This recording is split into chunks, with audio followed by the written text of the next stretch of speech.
hello, everybody. I am your androgynous android late night DJ Caster. And I am your amazing agender avian co-host, Ravi the Owl. And this is the Neon Caster Twitch channel. How y'all doing? Y'all doing good? Y'all doing good? Hi, how's it going? Yeah. How you doing, Rafi? You doing all right? I'm doing okay.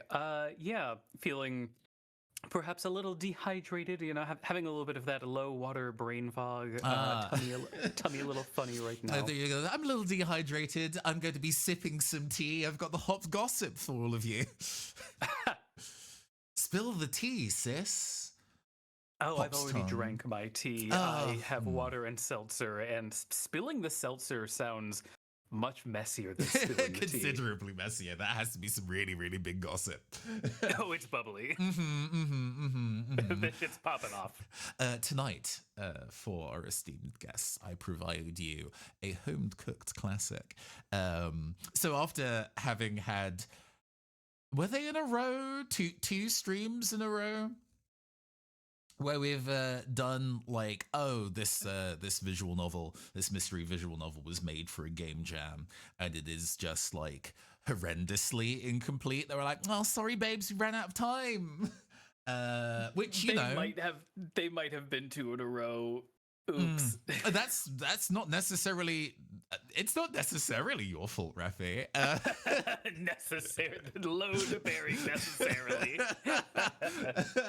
But yeah, this is me coming on with my hands clasped, like I have an official announcement to make. Do we here at Cold Cases value the user experience highly? I've written a 5-page Google Doc about you, Rafi. You are never going to see the light of day. You will never recover. No. I will say, having entered into many game jams where I've made a visual novel for all of them, it's hard. It's a difficult thing to do. This is the shit sandwich. We're at the bread part of the program. Just doing the scripting of a good visual novel all by yourself is difficult.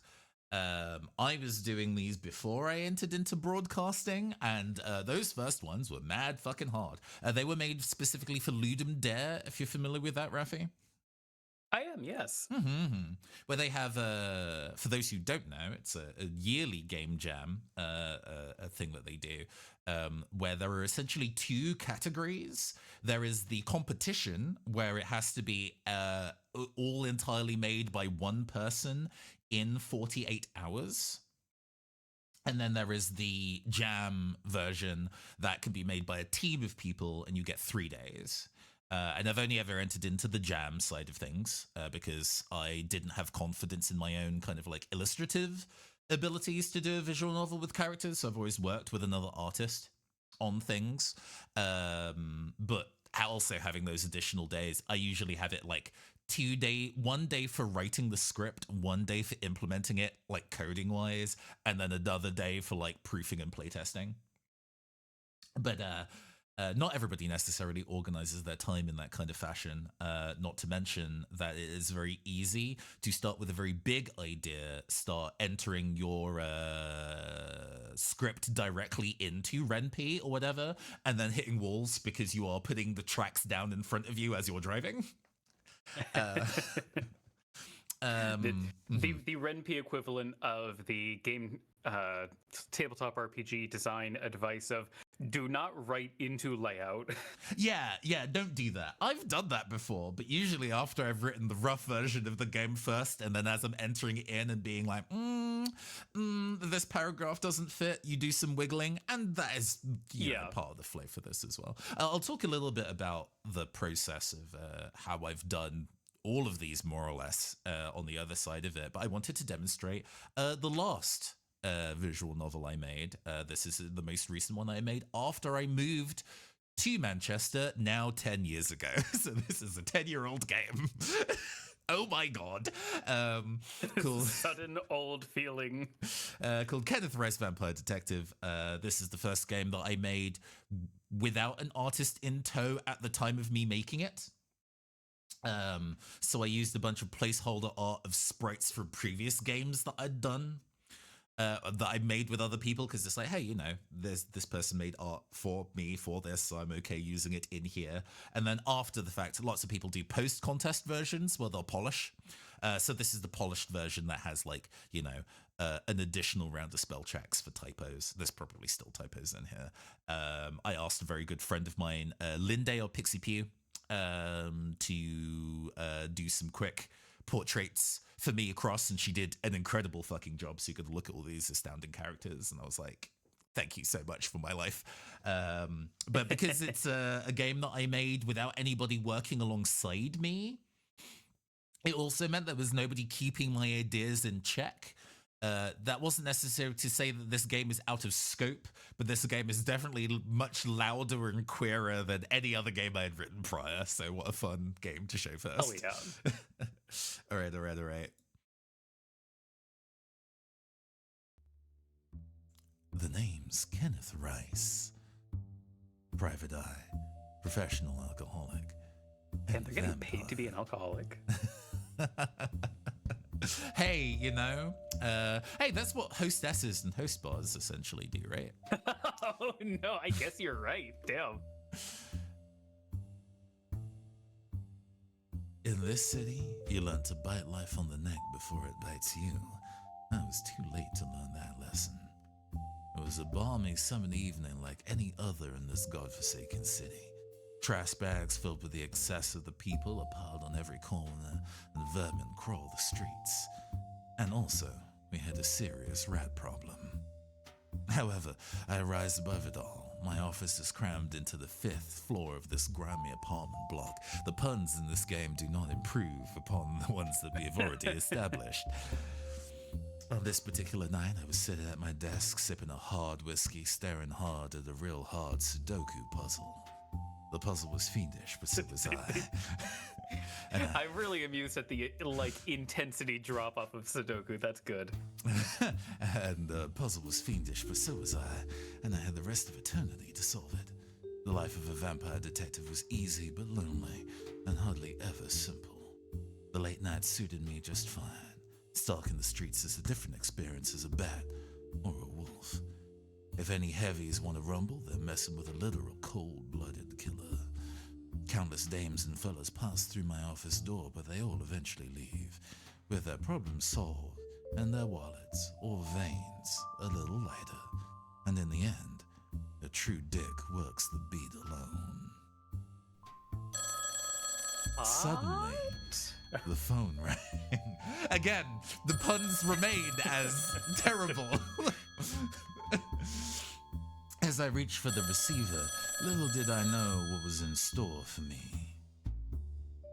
We need hey cruising, good evening. We need a real femme fatale, yes.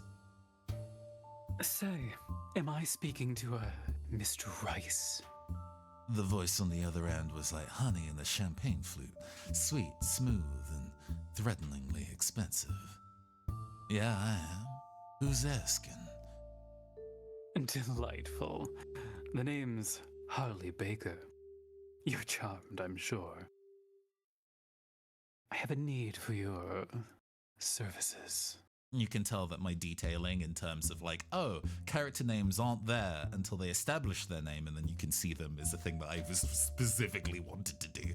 Flagging! Wow. It's not even a... What's a champagne flute? Oh, it's a long, narrow glass that you serve champagne in. If you picture, imagine people clinking champagne glasses, then you're that type of glass is champagne specifically flutes. called a champagne flute, indeed. I mean, a brownish yellow wind instrument would be very.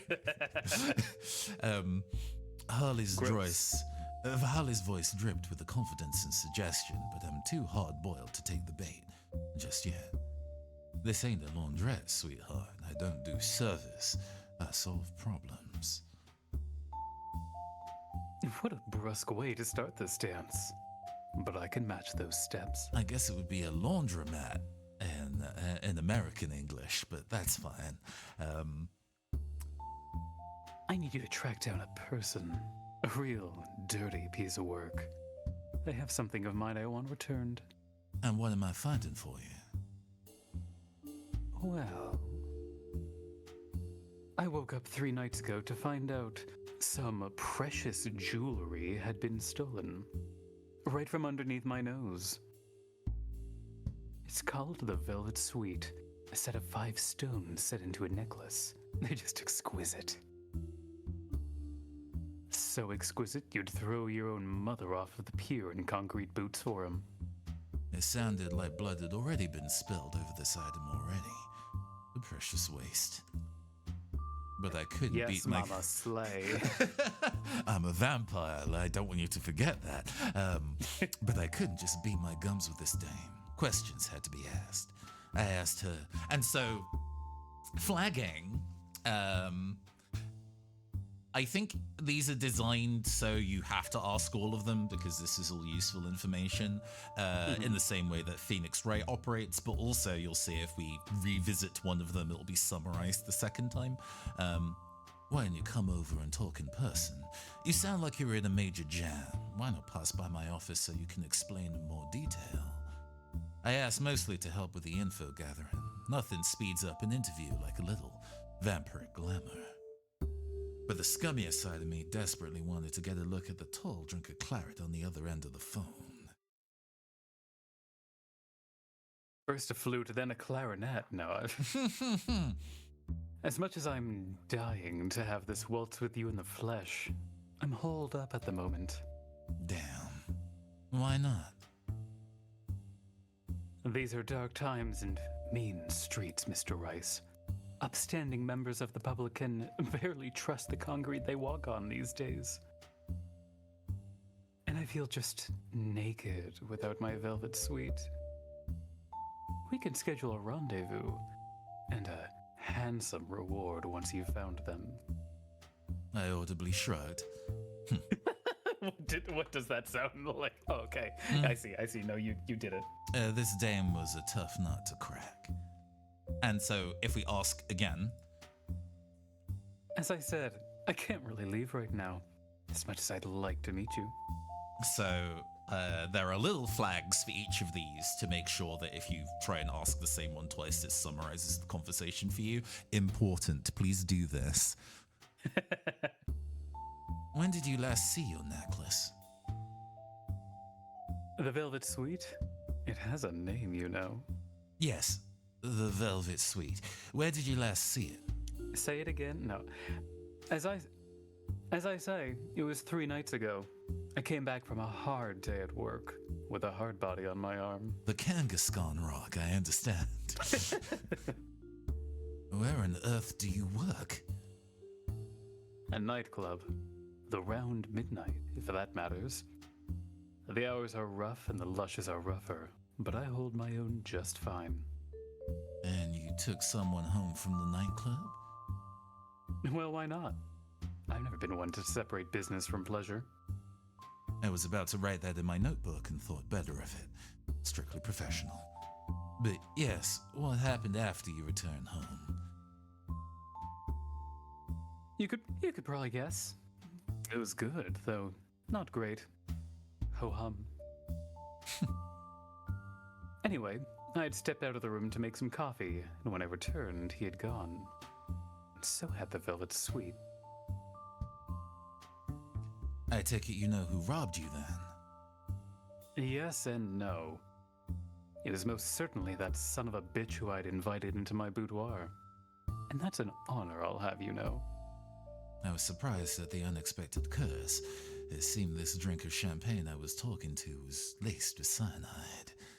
Do you have a name for me? Yes, your name's Kenneth Rice, right? No. he was, Robert, I think. I didn't care to learn his surname. Very, very carry on. Like, who's on first? Which was not a lot to go on. There were, for sure, a ton of robbers called Bob in this town. Entirely why he's named Robert for that one pun. Any, distinguishing features? Aside from having a body one would happily eat strawberries off of, he wore a straw boater hat. Him and all his friends, actually. A mighty weird sight in the middle of the night. So he's the swanky sailing type. If so, he sure didn't act like it. Oh, and one other weird thing. He smelled a lot like bubblegum. Or maybe candy floss. Not that masculine, but I hardly minded at the time. I love telling you about having sex. Hey, like I said, I was like, hey, nobody is here to tell me no. I'm just going to go and lead in on the most kind of like carry-on crime drama noir that I could possibly fit in like one day's worth of writing. Oh my god, your sales are going to plummet. It seems we're copacetic here. It was all I was going to get from this late-night call. My body yearned to pound the pavement, to breathe the stagnant evening air. I wanted to fuck that road. Again, yes.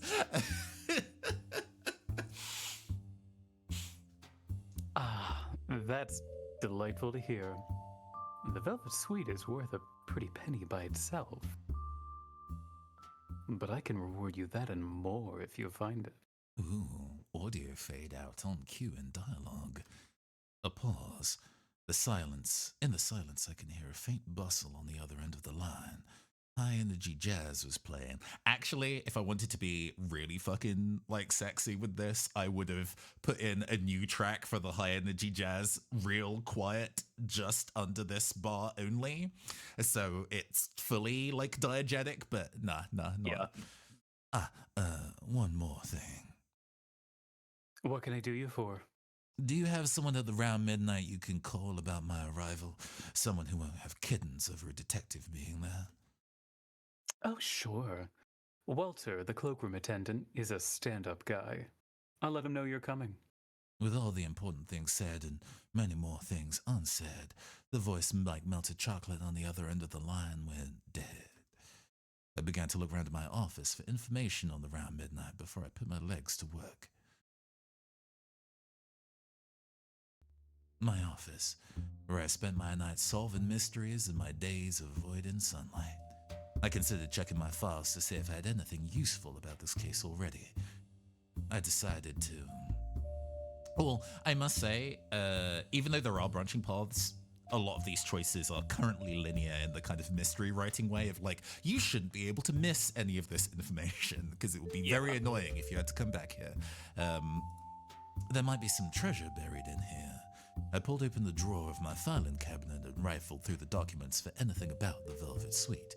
No dice, but I did turn up a battered journal given to me by my old master. That would be the vampire who bit me back in the 1920s. I love this guy's face.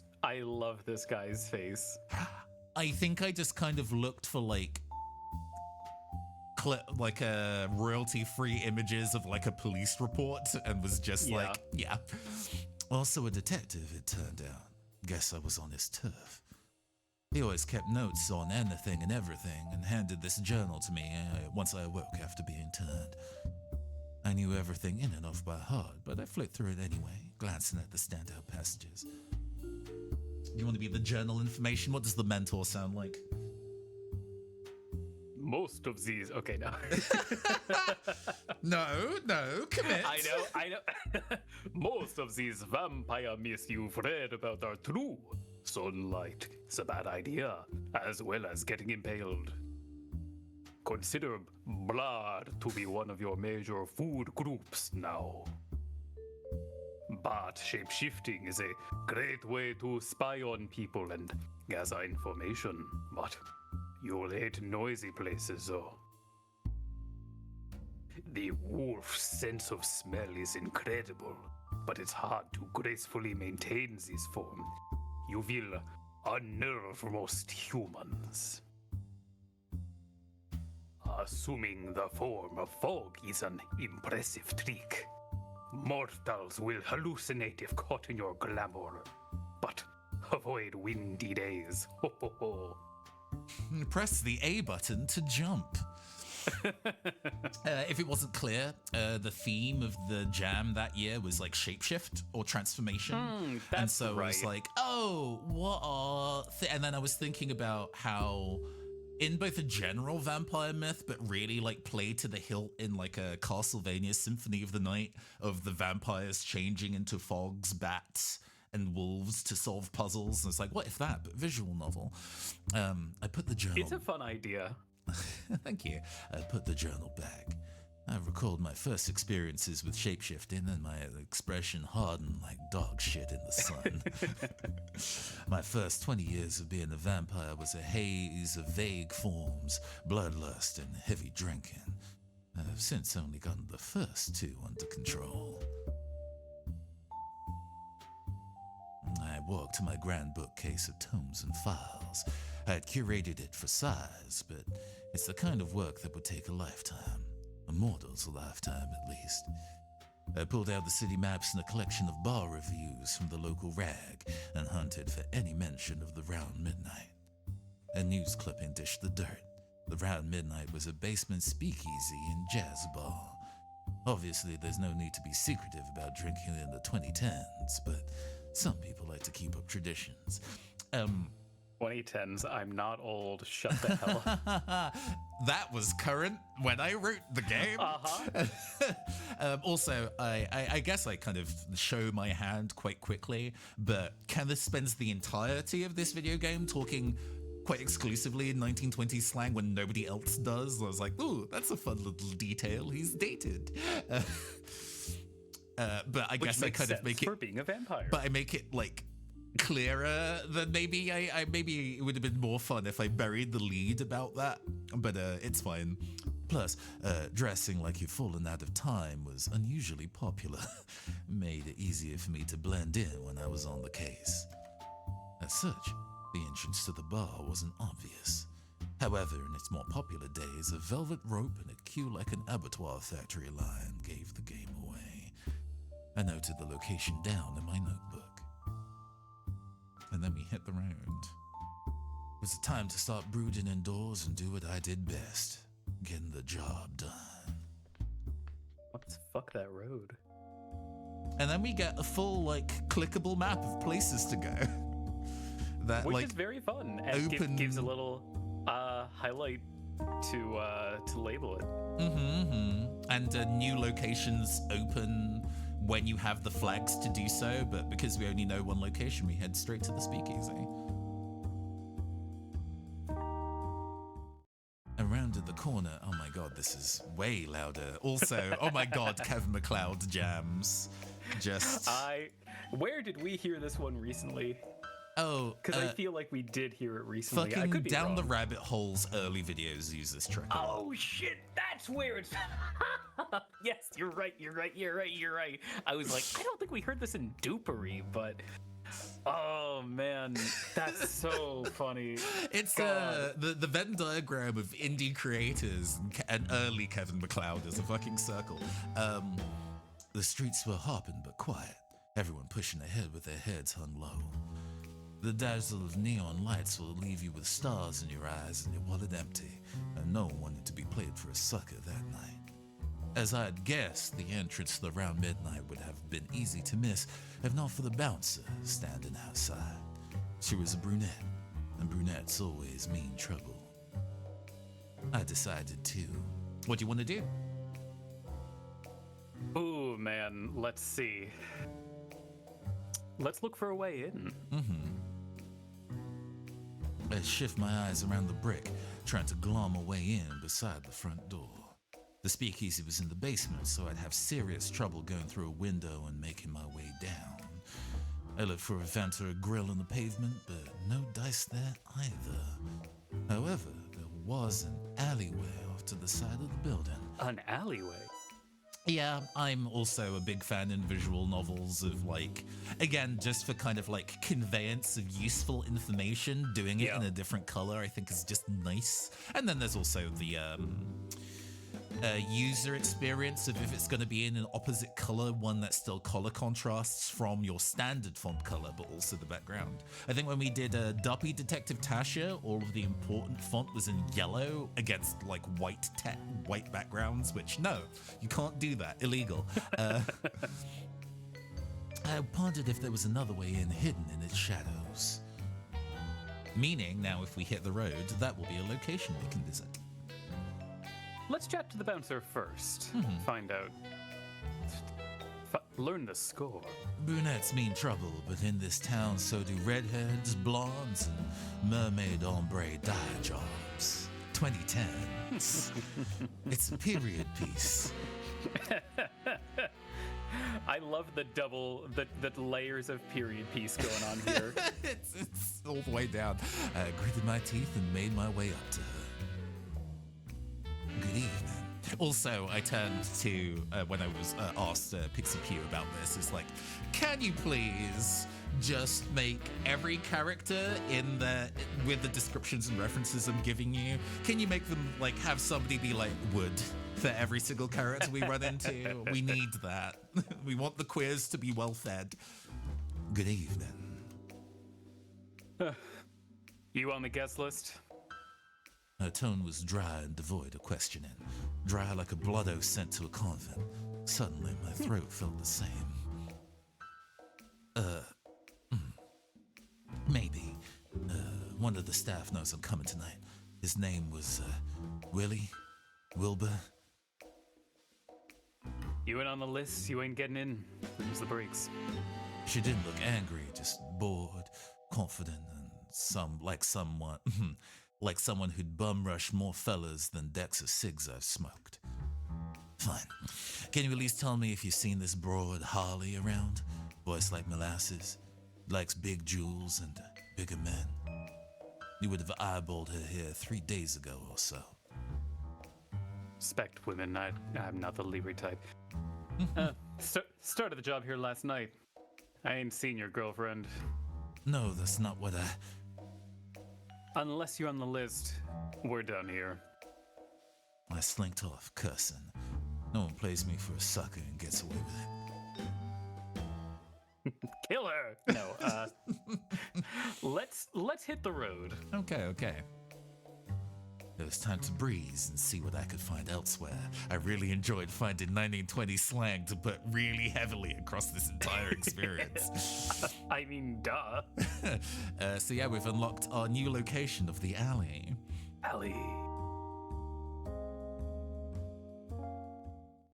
I slipped down the side of the round midnight into an alleyway. It was hopping with people, like rats on a discarded pepperoni pizza. I could tell this is where the round midnight patrons went to grab a smoke. If this was still the 20s, they'd be puffing like chimneys in the club itself. How times change. There's a gang of men squatting around. They're all in straw boater hats and drowned in a thick haze of smoke. I'm so excited for the character voice I'm going to get to do for some of these. I caught the smoke set like a candy store on fire. E-cigarettes, for sure. Early enough in time where we don't call them vapes yet. Oh, man. Yeah, this really is a beautiful double-layered period piece. Just like the period piece of the 2010s, but also the protagonist is themselves a period piece. Again. Oh, we gotta approach. Let's look around first. Let's look around first. You know, see if there's anything we can identify in the environment to assist us. An alley is an alley both then and now. The street was narrow like the line between good and evil in this city. There didn't seem to be a clean way into the speakeasy on this side either. Are they sealed down there? Let's hit up the gang. My detective instincts kicked in. Harley, my mysterious client, said our missing man wore a hat just like these palookas. If anyone was going to give me a lead, it would be these guys. Gentlemen. Yo, man, what you want? The kid exhaled a cloud into my face, and my eyes watered. He would have been sweet to look at, but the sugary haze in the air turned my attitude bitter. Looking for someone. He's likely one of you guys. Oh, you got business with the West Egg crew? We don't answer to just nobody. It's It's not a highfalutin reference by any stretch of the imagination, but I thought I was so fucking clever. It was like, oh, they're all in strawberry hats. They're the West Egg Gang, and the text is in green. Ooh, literary references. Ooh.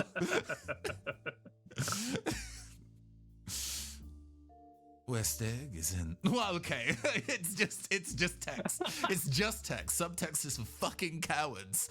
Even then, West Egg is in The Great Gatsby. Well, that explains the hats. It definitely didn't explain the odd way this kid talked, like he tried to put on the Ritz and be from the streets all at once. Yeah, we love Baz Luhrmann. He's a real deal. Yeah, you got it.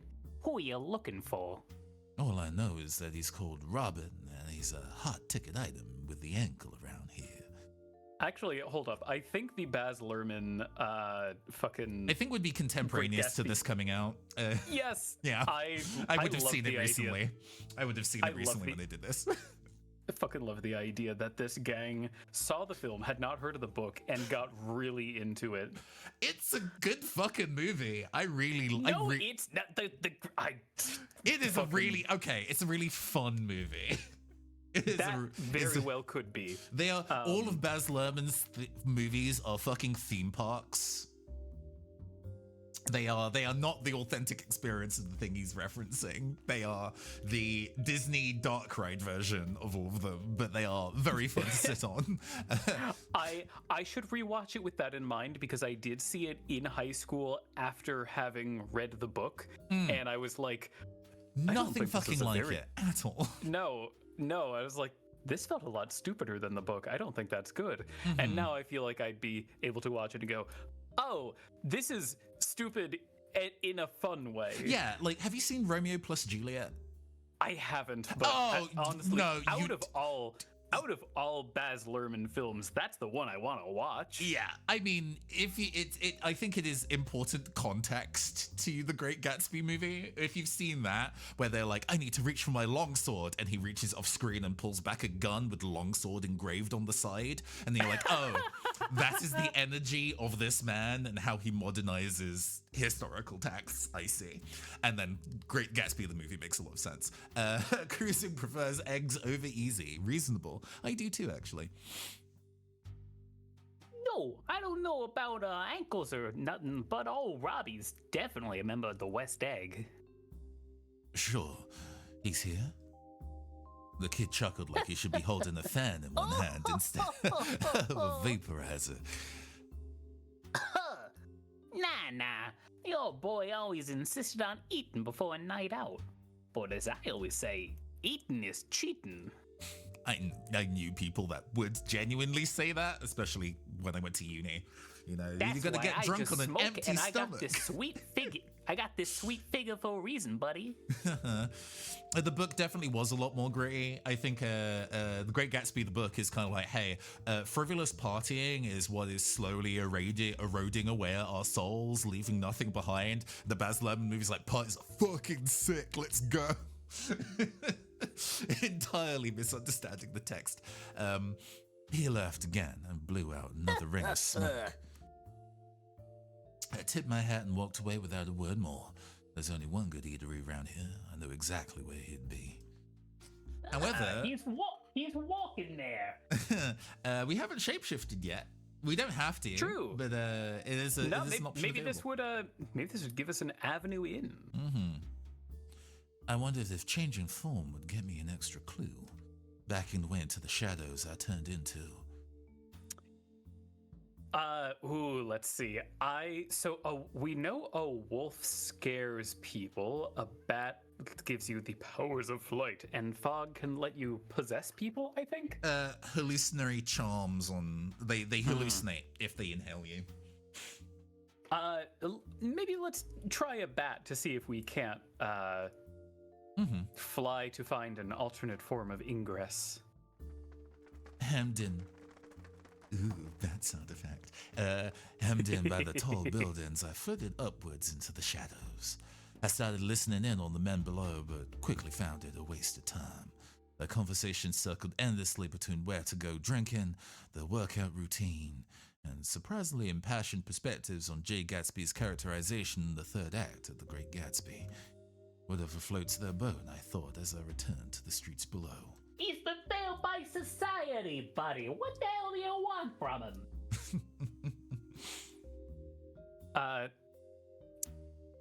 Let's see. Do you think it'd be worth trying to shapeshifting? I mean, we can play around with the other shapeshifts. Yeah. What if we let's fog it up, see if maybe It was never easier to blend into my fog form as I melted with the vapor the men emitted. Oh my god. Ensnared in my glamour, I wondered what illusions I could show them, but couldn't come up with anything helpful to the case. This could be more helpful later. I decided to give them visions of my apartment block and office, in case that might prompt them to pass by. I might not have cared for their scent, but I would happily drink the blood of at least 3 of them. Holly had good taste. I caught a gentle breeze and drifted away from their heads before reforming myself. Guys, I think this vape pen wants to fuck me. Let's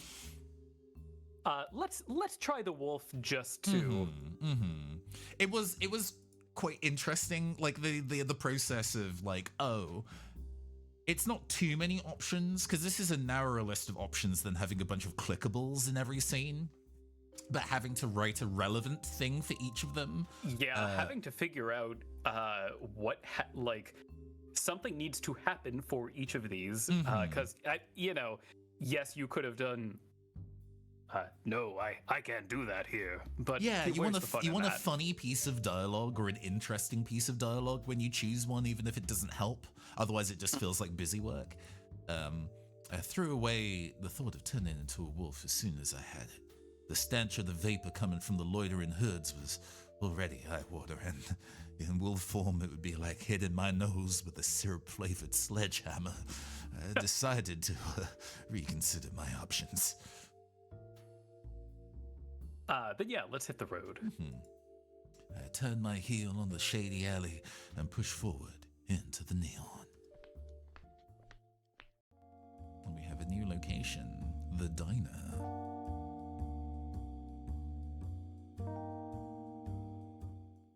The Ace's Wild Diner. The style, a slightly inaccurate throwback to the 50s, he would know, with a checkerboard floor and red vinyl seating. It wasn't really my style, but they served the best damn rack of ribs in town. Though we're nowhere near the United States. Where are we? This type of burger joint has really taken off here. I see. It's London. Oh my god, are we a vampire in London? When did that come out? American Werewolf in London is quite old. But, Fuck you. God damn it. I do believe that's an 80s movie, but you're on the right track though. I was talking about the sequel. Oh, you know, I haven't seen the sequel. I'm bullshitting. I don't think that exists. It was it was a popular enough movie where I wouldn't be surprised if there was more than one, and they fucked around with other conceits. But yeah, 3 dogs waited patiently outside the diner, tied to a bicycle rack. They looked bored. The perp I was searching for was definitely in here. I could feel it in my gut like last night's dinner. However, everyone inside had taken their hats off. Ooh, difficult. My biggest clue was a bust. I had to think of a different way to sniff them out. Sniff, you say? Ooh. Let's... Okay, we'll look around outside the diner, but we gotta get that dog on. You gotta see what the dog doing. In the diner's window, there were 2 signs: no dogs and no hats. God damn it! Oh no! Reasonable enough rules. It explained why I couldn't see anyone wearing that blasted straw bodo inside. And true to the other sign, there were a few dogs chained up outside the diner doors. Wait, if we go doggy dog world, can we talk with the dogs? Otherwise, the streets were dead at the moment. The bustle of the main street hummed in the distance. Okay, let's turn into a dog. In my gut, shapeshifting felt like the best way to get a new angle on things. Moving a little way down the road, I turned into a wolf. I eyed up the leashed dogs and had a brainwave. If I played my cards right, I could blend in as a wolf much better than as a nosy stranger. I let the lupine instincts inside me float lightly to the surface as I padded silently towards the dogs. They had me warily at first, but a fierce vampiric glare let them know that I was the alpha around here. Not how wolves work, not that it matters. Or dogs, but that's okay. I don't know jack shit about no dogs. Then I let... You're like, I think we got 4 legs. Then I let my pose soften. I tried to wag my tail and pant a little and give the impression I was actually a dog. It was humiliating. Once I was sure Now, no one... this is the horniest thing we've seen so far. I'm just calling it like it is. Not written with that in mind. I'm sure there's somebody who would read it and be like, Once I was sure no one would suspect anything, I crept my way up to the diner doors, nudged them open, and stuck my head in. The patrons closest to the door glanced at me, then went back to their meals. I sniffed the air. Among the scent of grease, sweat, and grilling meat was an artificial stench of bubblegum. Gotcha. The smell was coming from a table near the window. A handsome fellow was chowing down on a burger with total disregard for the ketchup getting on his shirt. This had to be my man. I backed out of the diner, reverted back into human form, and prepared to give him the business. Oh, let's confront our target. We got to. Flags! We now have the option to. I burst into the diner. My stare was cold as the milkshakes being quietly sipped by the diner's patrons. I walked up. Clearly, as I was going through this, was like, what is like comedy film noir is like a really, really stretched metaphor. Yeah, we have film noir did similes regardless of whether they blew ass. I walked up to the table of my mark. Even without him wearing his hat, I could pick him out by the stronger scent of bubblegum. His broad chest trembled at my approach. He breasted boobily in my direction. I could hear his heart rate quicken, and I could immediately see why Harley had taken him home. I've been looking for you. I have a dame with a voice like sin and a pocket full of simoleons with a price on your head, so you better start talking. I slammed my palm on his table and leaned in close. I could see the beads of sweat on his forehead. Before things get ugly. Oh Christ. I don't know nothing about no dame. He paused. I could almost hear the gears in his skull whirring. Is about Holly? Bingo. So start squealing. Where's the velvet suite? A what? The necklace you stole. Where is it? His expression was one of genuine confusion, and mine was quickly becoming one of genuine frustration. Oh man. I didn't steal no necklace. Holly wore a real pretty one, sure, but I didn't take it. I swear. I hesitated. As I stared into this poor sap's eyes, it didn't look like he was lying. Seriously? Just go to the round midnight and ask. Holly should be working there tonight. This was news to me. Holly had told me on the phone she was locked up at home. I needed more info. Can you get me in? There's a bouncer outside and she's tougher than a bag of nickels. Ah, that's right. Ruby's working there now. I can't help you out. I can't help you out. We may know each other, but she always plays by the books. She's afraid of pretty much nothing, too. Well, except for rabbits. I always teased her about that when we were... I tuned out Robert's yammering and latched onto this new piece of info. She's afraid of rabbits, huh? I could work with that. I left the table while Robert was still talking.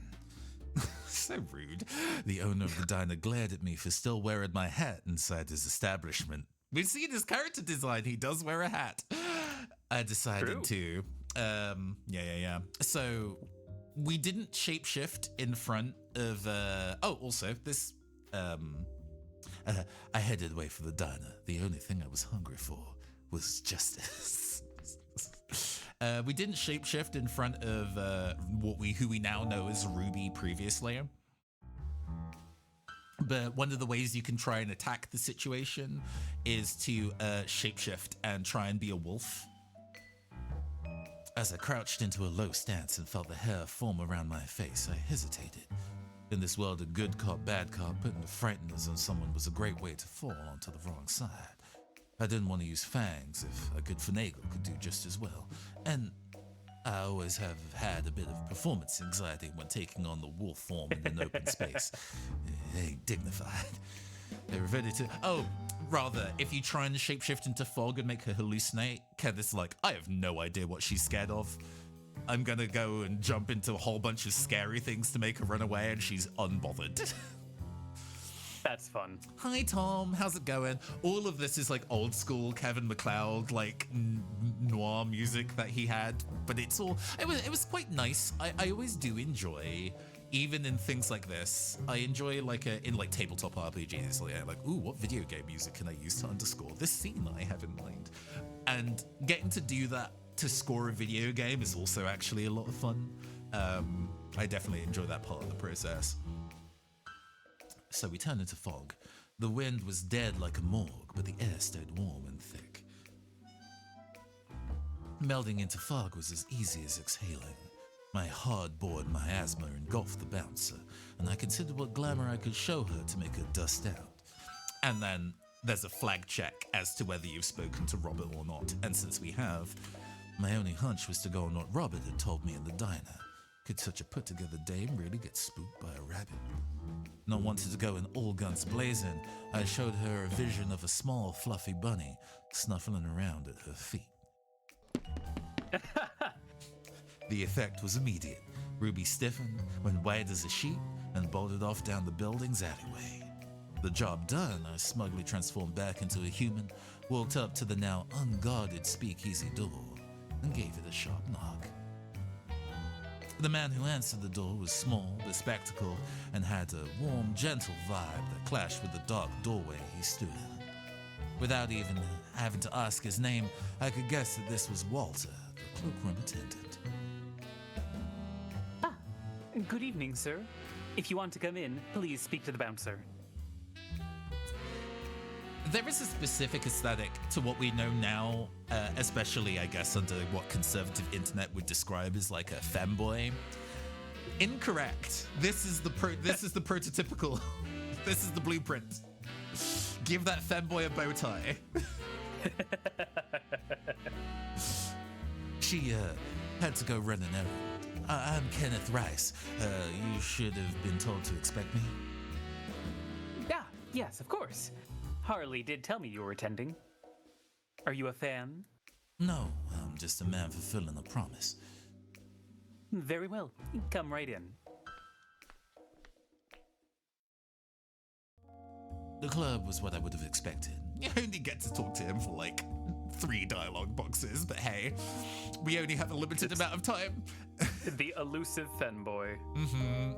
So difficult to capture. You'd have to do the final route on Pokemon Snap and go to the Rainbow Cloud area to go and catch Walter. Yeah, femboys have the ability to run away. The club was what I would have expected, reminiscent of the smoky, heady jazz clubs of old, but cleaner, brighter, and a little more cheerful. A semicircular bar shielded the singular waistcoated bartender from the public demands for more booze. At the back, there was a stage for live music.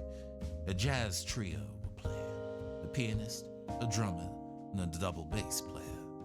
Their set was reminiscent of some Duke Ellington-style dinner jazz, but a little more noodly and experimental. Robert said that Harley was here, but running my eyes over the crowd, no one seemed to fit the bill. Keeping an eye out for her, I took a stool at the bar and dipped the bill into the cheapest whiskey the bartender had going. As I sipped, the jazzmen finished their set to restrained but appreciative applause. And then, he stepped on stage. He entered the stage legs first, gams that could cross oceans and crush the skulls of lushes that crossed his path. He looked as if he had been poured into the breathtakingly unique suit he wore, cut in a way that revealed both every inch and nothing at all. Something about those lips feels familiar. Though my heart hadn't beat for decades, it threatened to rip out of my chest then and there. I could hear the heartbeats of the entire club throb in unison, the steaming hot blood coursing like a flood. I involuntarily licked my lips. I barely even noticed he proudly wore the velvet suite around his neck before he began to sing.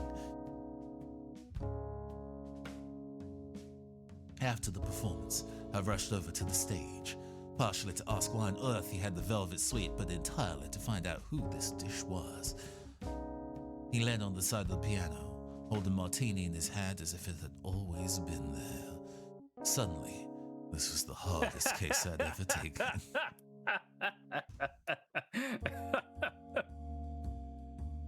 Stupid, intensely dumb. I'm gonna cut right to the chase. What's a fella like you doing with that necklace? I've already told you, Mr. Rice. It's called the Velvet Suite. You could have knocked me for 6. How could you have even known? And then I recognized his voice. The pieces of the puzzle had all fallen into place. Harley Baker? The one and the same. It's wonderful to finally meet you. You'll note that across this, only Kenneth refers to Harley with she, her pronouns, and no one else does. I was super careful about that in the scripting, actually. I was about to respond in kind, but then my duty as a detective took over. If you hadn't lost the velvet suite at all, why the hell did you make that phone call? There was a pause as Harley sipped his drink and eyed me up and down. Suddenly, I felt like turning into fog and fleeing. I wanted to see if the rumors were true. A detective straight out of the mystery novels who could solve any case. I've always been a fan of those chiseled, hard-boiled types. When I heard someone say that he was a total vamp as well. I was about to interrupt and say he had the wrong definition of vamp. I was wondering if this joke was gonna happen. Of course I'm it glad. would. Of course it had to. It's Had back, to. you know, the classic one, but backwards. But then he wasn't entirely incorrect. I don't take kindly to being sent on a wild goose chase, even if I'm chasing after a pair of getaway sticks like yours. I did say there'd be a reward for finding the Velvet Suite, and I always make good on my promises. He clapped his hands twice, and the bartender appeared with another drink. It looked less like Harley worked here and more like he ran the joint. Harley plucked the drink out of the bartender's hand and offered it to me. I silently took it. Your night's on me. I'm about to start my second set. You'll listen, won't you? I stayed with Harley until the dawn. And that is the end of the game. Clap, clap, clap, clap, Clap, clap, clap, clap, clap, clap, clap. I clap for myself. I actually think this game is very good.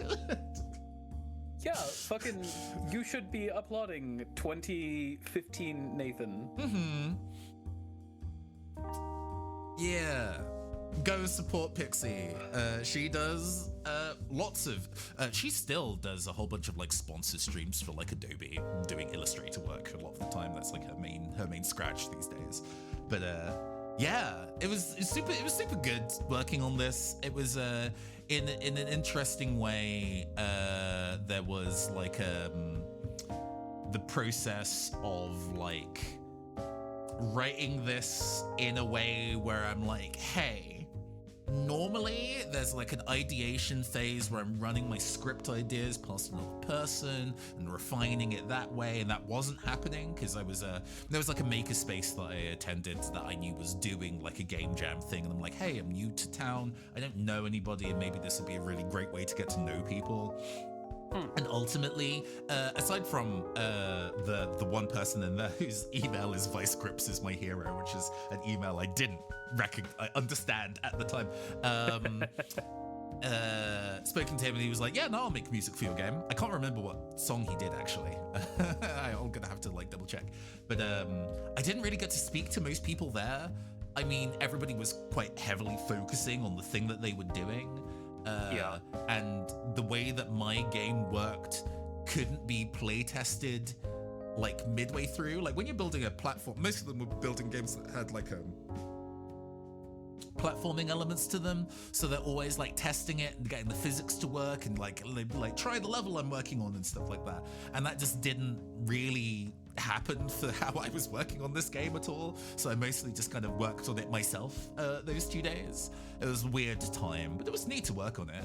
It was good to be able to at the end of it be like, yeah, I made an entire story that's got not branching paths, but a whole bunch of connected flags and game logic and ties itself up completely in its runtime as a whole thing. But yeah, a game that is genuinely concerned with like responding to the actions that you've taken. How are we? We've gone for about an hour. I know that your timing means that we're running a slightly shorter stream. Currently, technically on the docket, we are doing the other Sing DS RPG, but depending on the tastes of you, Rafi, and chat, if you're interested, there is another mystery visual novel that I did. It was the second game I made. So in some ways it's a little rougher, but in other ways also really cool and different. That actually has a bunch of bad endings that you can run into and stuff, rather than this game being quite self-contained. So yeah. Let me know what you want to do. Do you want to play a DS game, or do you want to play another visual novel by me? I want to see your other visual novel. I want to see the caster difference. Yeah, all right. Give me a sec. Let me go. Yes, I want to quit. Goodbye.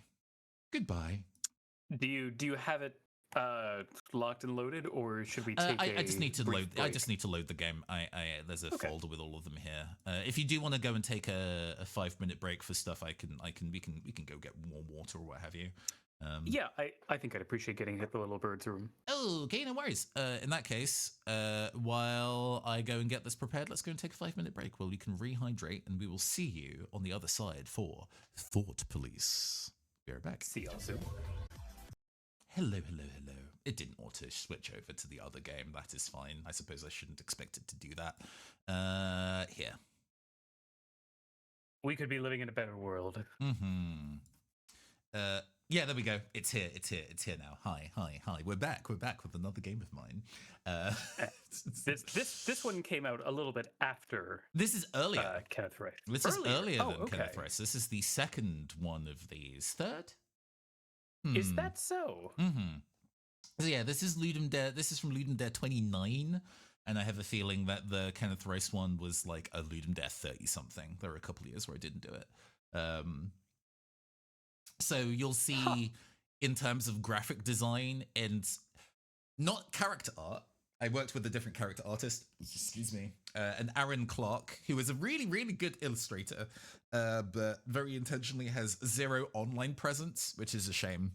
After we kind of split ways after like university, I've unfortunately lost contact with him, which is a shame. He was a cool guy. Ah, that's a shame. But like his artwork is really good, and he is also, because he'd never done this kind of thing before, was like, yeah, I'll keep drawing characters until stupid o'clock to go and get it like real finished. I'm like, you don't have to, please don't. Don't be a hero. There is a character with really detailed embroidered suiting collars, and oh my God. he drew all that, and I was like, you don't need to do it, please. You madman, save yourself. But it looks really good. That looks really good. My graphic design work, I think, is only okay. But you can also see in some bits and pieces of the quality of my writing. It's quite interesting. All of this is definitely in my voice, I think, across all of this. It's quite interesting when you read something back and being kind of like, yeah, I can tell that I wrote that. I guess, content warning, this is a game where you are a cop. And you can make choices that a bad cop would do, and the game rightfully punishes you for it. So, you know, options. I will let you make all the decisions, Rafi, in these circumstances. Not all of the quote-unquote good options are obvious, but that's just the nature of the beast of the thing. But I think most of it is a pretty straightforward playthrough. Sure. Let me go and drop the music volume a ton because I know it's going to come out super fucking loud. It wouldn't have mattered, but now in a streaming environment, it does. Hopefully that saved it. Return. Let me double check it did. It did. Okay, return. A lighter voice than Kenneth. It's 2 a.m. on a Saturday. A phone call from the chief roused me from a gentle doze at my desk. There's been a homicide in the financial district. Things are stable, but we need to take a witness in for questioning.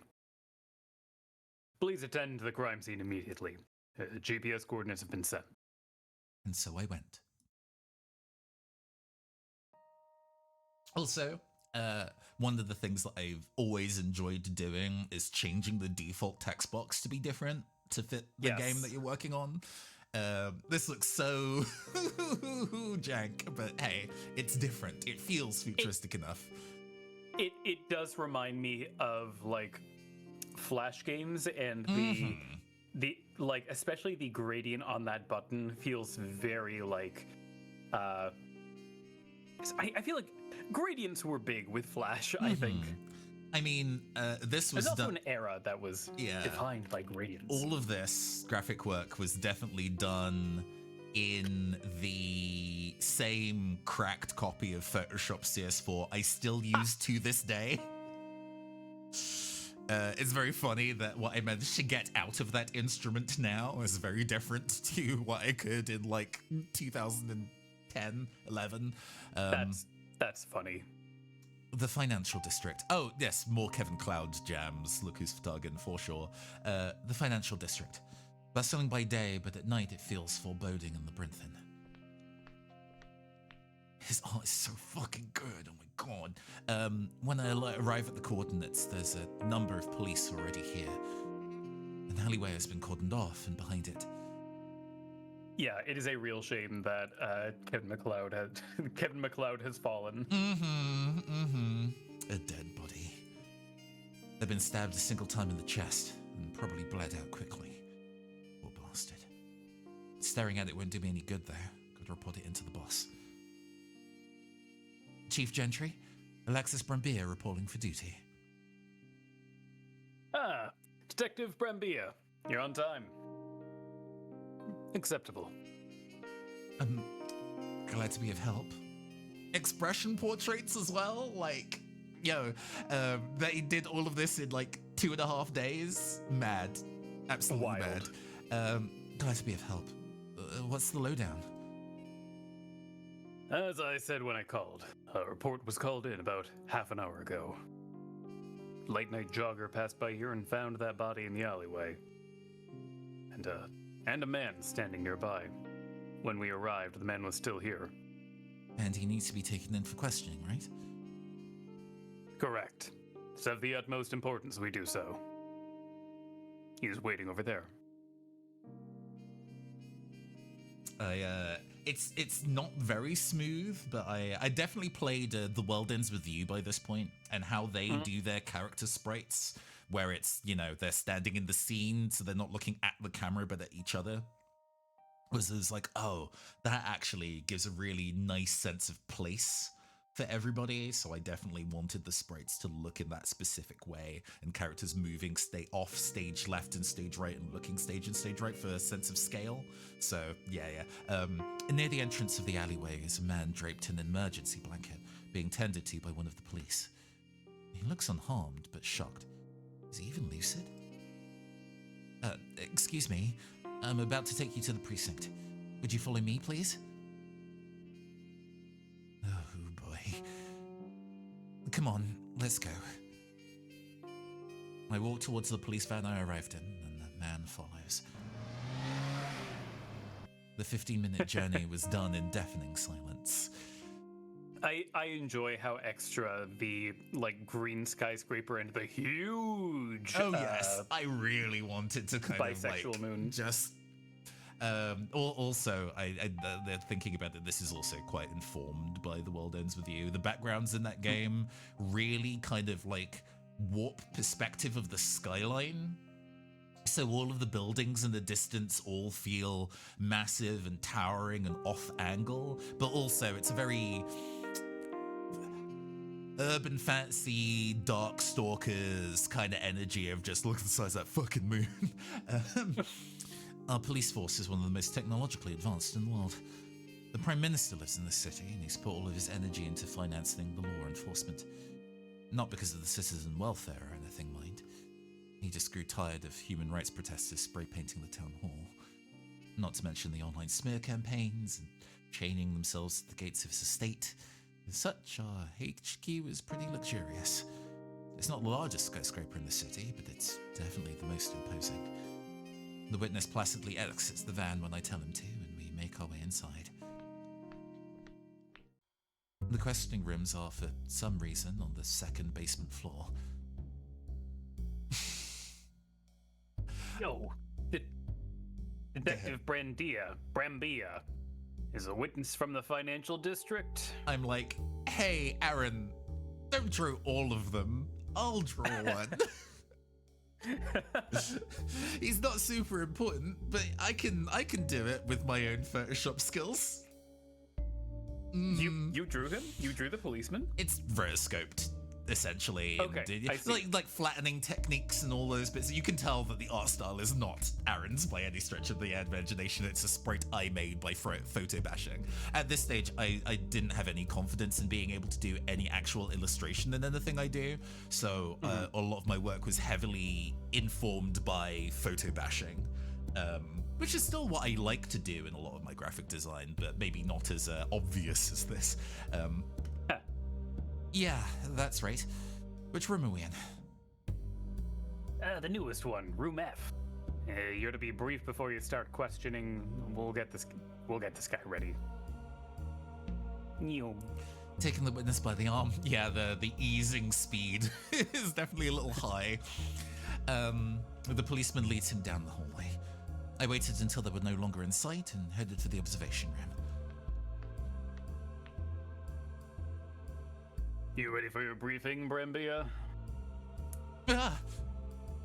Chief, Yes, I was hoping we'd get a classic caster surprise noise for this character. Wow.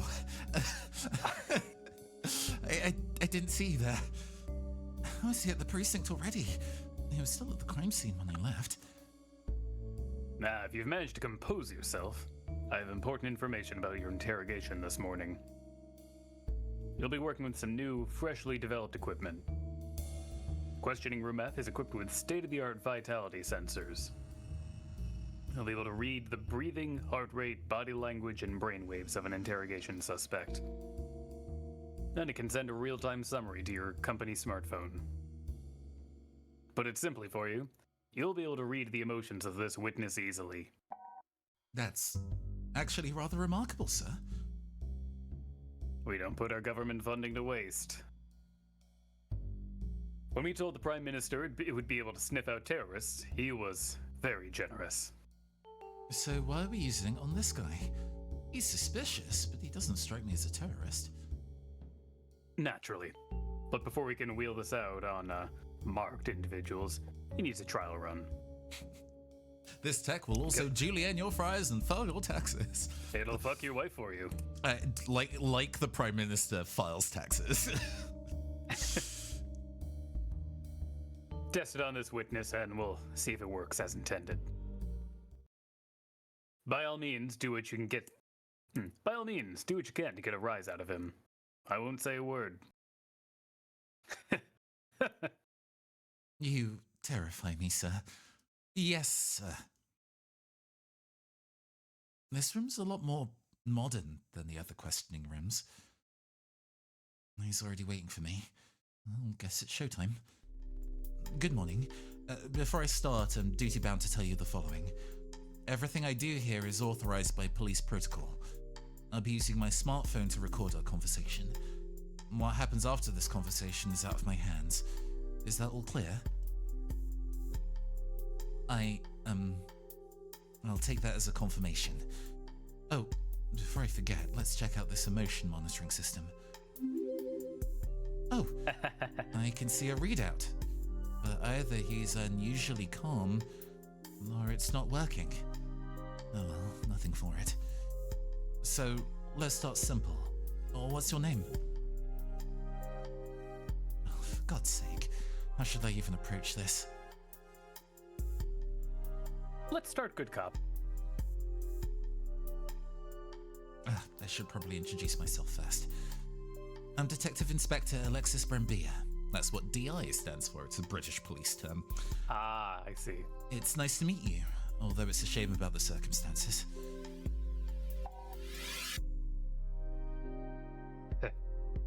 Oh, the emotion reader responded a little. His name is Jacek Klimy. Ah, Polish, perhaps. Mm-hmm. I'm a Jacek Klimy. And yeah, these circumstances suck. Fatagan, welcome to the thesis statement of this video game. I do believe if you go bad cop... Well, no, hold on, we'll see. So the emotion reading system works. That's a relief. Jacek Klimy, huh? That's, We'll say an interesting name, I feel like. I know we were told to get a rise out of him, but I feel like learning things about the case could also be useful. That's an interesting name. Where are your parents from? I don't see how that matters. Humor me. Mom's Polish, Dad's Czech. I'm sure you can look us up in the police database or whatever. Yeah, if you call it a stupid name, it's like, my name's Czech, asshole. Okay, enough testing the waters. Time for the important stuff. I'll cut to the chase if that's fine with you. What were you doing up until you found the body? If it'll get me out of here sooner. Sure, I'll tell you what happened. I got a phone call at about 10 p.m. on Friday night. It was from one of my mates, or so I thought. He told me there was a party going on at a private residence in the financial district. He texted me the address, and since I was already drinking at a bar close by, I decided to walk there. On the way there, I passed an alley and saw a splatter of red. I looked in and saw that dead guy in a large pool of blood. I didn't see anyone else around, and I didn't recognize him, but I must have blacked out. I don't remember anything until the police arrived. So yeah, that's what happened. Happy. His emotions changed a few times in that statement. Is the machine working correctly? I see. Well, so this is the nature of the game. Unfortunately, I did not have it in me to kind of like get the conversation to loop, so you don't get to hear him give his statement again, unfortunately. But it's like, what if Phoenix Wright... But I think this game came out... I made this game before the Athena was added in like the 3DS Phoenix Wright games that's specifically about feeling out the emotions of the person you're interviewing. So I did it first.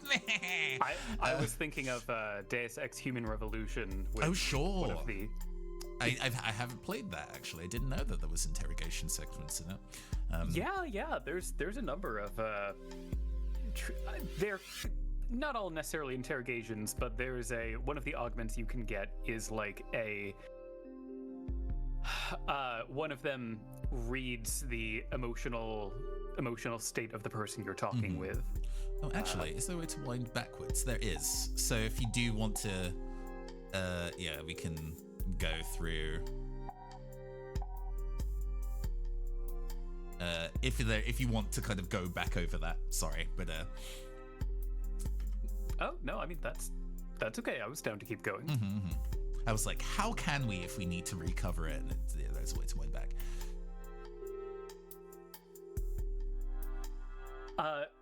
What do we say about the body? No, I don't think that's how it went. What reason do you have to not believe me?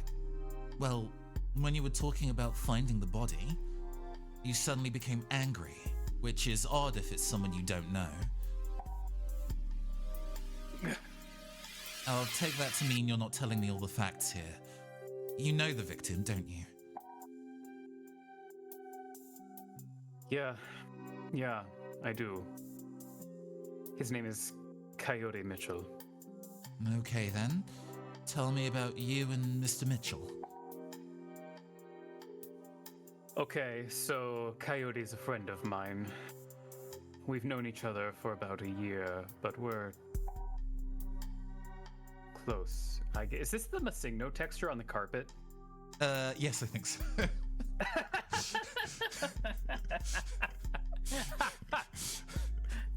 It's a high-tech room. I guess. We were both heading to this party in the financial district. When we got to that alleyway, a thug jumped us. Coyote tried to fight her off, but she had a hidden blade and stabbed him. I wasn't able to help. I just stared as she went through Coyote's pockets. And she just ran off into the night. I was too frozen to give chase. That's who you should have been looking for. She's the real criminal here. But I don't think you'll ever find her. So you're saying the murder happened right in front of your eyes? That's terrible. It's remarkable he can even talk to me. But still, I wonder. I don't think I'll ever forget the look on Coyote's face.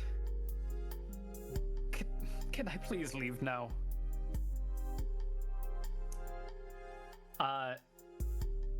Do we want to say your actions were weird? I don't think he's lying about the attack, but I think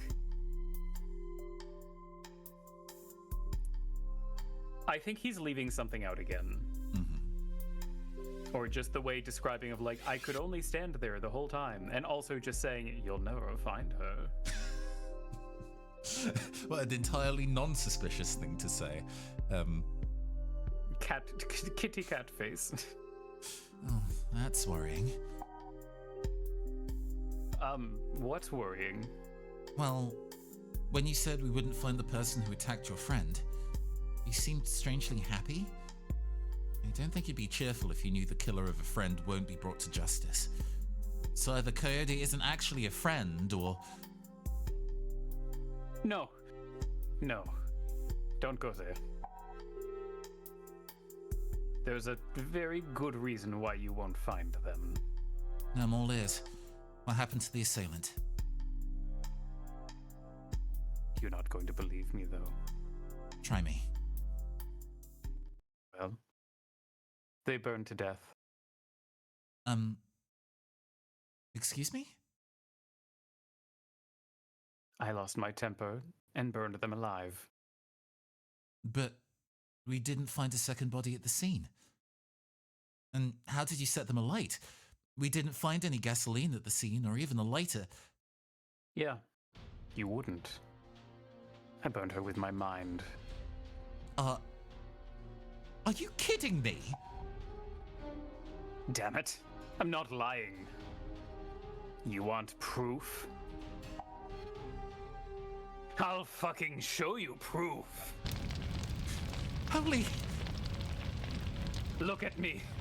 Look how much of a goddamn freak I am. Who would ask for powers like this? It took so long to get this under control. But I managed. I managed because of Coyote. I'm going to die, aren't I?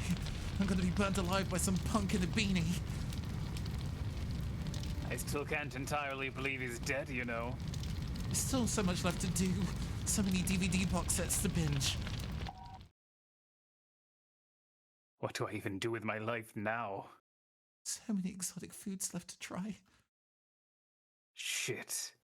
How do I even get out of here? Please don't kill me. I've never eaten lobster. um. Look, will you hear me out? Now that Coyote's dead, I guess hiding it doesn't matter anymore. For reference, if you, in those earlier instances, do things to antagonize him, at the point that he reveals his powers, he just kills you. That's fun. Mm-hmm. I have like a little hidden counter that ticks up every time you do something that pisses him off. Oh, fun. I'm perfect. I won't kill you. My heart couldn't take it. Thank God. Yeah. Yeah, go ahead.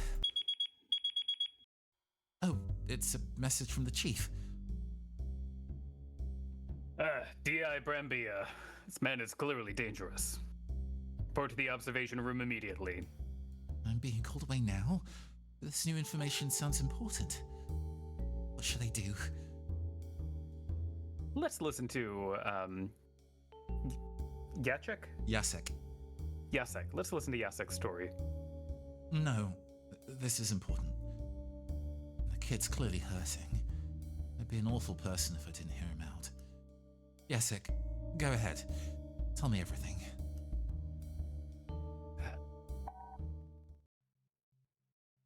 Okay. This ability I have, it's pyrokinesis. A psychic power. I'm not the only psychic either. There are whole clans of us across the city. A city of espers, as it were. It's so funny. It's so funny. I did not really consider this game when I was in the process of writing. No, this is an entirely unintentional prequel. Oh, that's so funny. I have one idea, apparently. Most likely worldwide, too. Anywhere you'd see the weird or the countercultural, one of us is probably hanging out. And even though we have our gangs and cliques, we don't really fight each other. Until we found Coyote. Came to light that he has scrying abilities. Scrying? Using a reflective surface to predict the future. He wears mirrored shades everywhere. The body at the crime scene was definitely wearing sunglasses. Predicting the future is rare. Really, really rare. So when he joined the same gang as me, he was an instant MVP. But word quickly got around. Telepathy, you know. Soon enough, we started getting attacked by other psychics. Everyone wanted Coyote for themselves. Eventually, our boss decided to put Coyote in the penthouse suite of a hotel and post some of us to keep guard. I've been in charge of looking after Coyote for about 3 months now, and in that time we got rather close. He's like a mentor to me and much else besides. So when he asked me to help him escape, I couldn't bear to say no. He said he'd envisioned a safe house in that financial district where we could lay low. So, then it wasn't a party you were heading to? No, it wasn't. Anyway, we must have been trailed from the penthouse because when we were only a few blocks away from the safe house.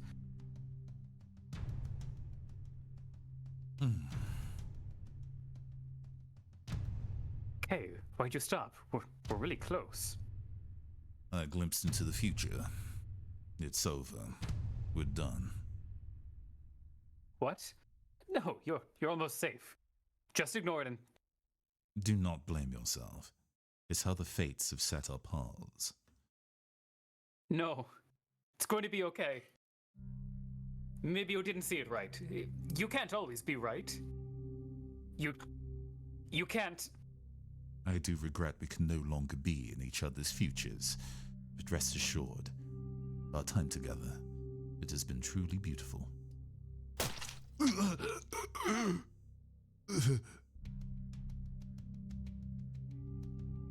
watching a blade just appear in his chest was surreal. But it was an ability I recognized. And sure enough, she stepped into the alley. Yes! Got you, you bastard!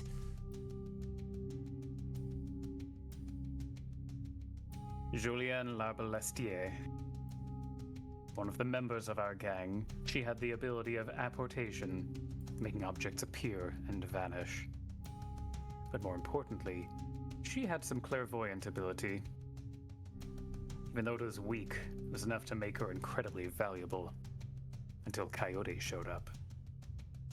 The grapes were sour from day one, but once he got that penthouse suite, Julienne's feeling became pure hatred.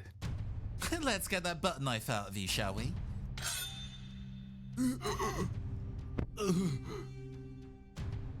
Why?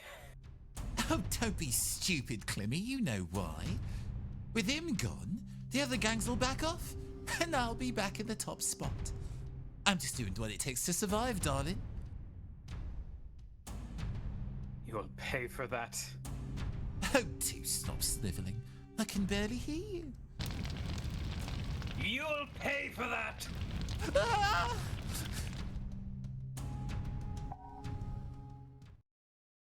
I lost control. Hated her so much, I just couldn't stop. I burned her alive. Burned her with such intensity that when my mind gave in and I collapsed, there was nothing left of her. It's the only time I've intentionally hurt someone with my ability.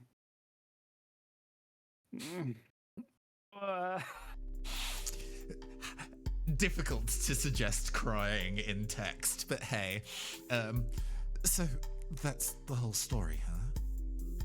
I want to call the whole thing garbage. I mean, psychics, really? Who'd buy a tabletop RPG about that? Buy my book. But I was this close to meeting the same fate as this Julianne. I can't deny that. Yeah, sec. So yeah, I guess I'm a murderer now. Can't be helped.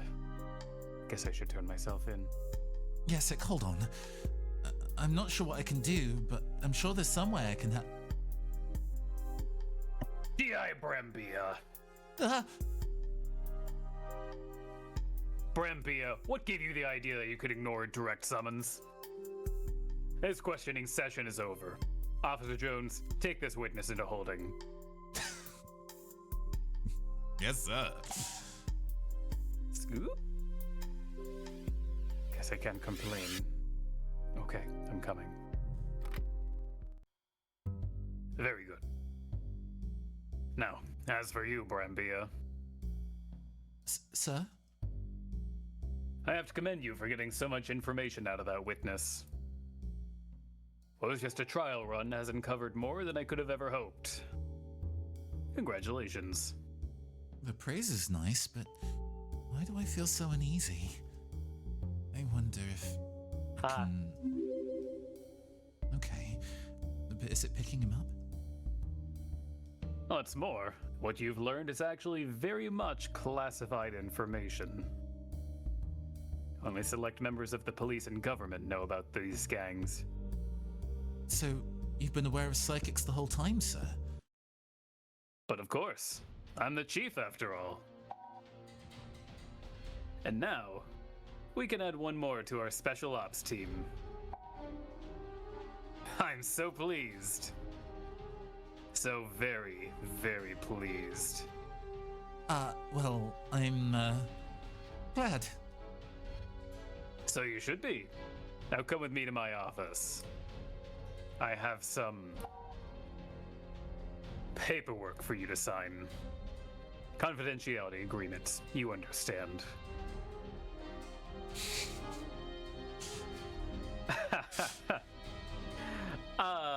Man.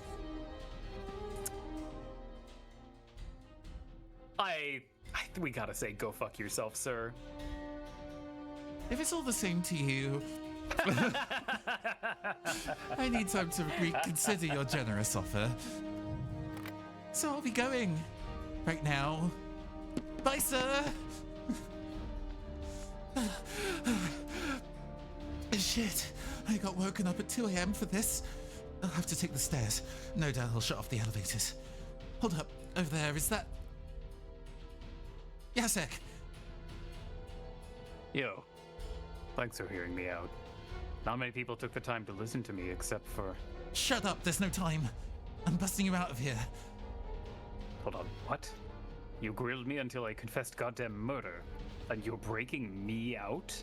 Both of us, actually. Whatever, it's complicated. I'm sure there'll be a locked door or two on the way out. Would you be able to... I've already melted my handcuffs while we were talking. We out. Good to hear. Now, get running!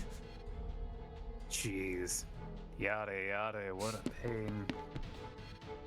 With Jacek's powers over fire, forcing our way out of the building was straightforward, but stressful.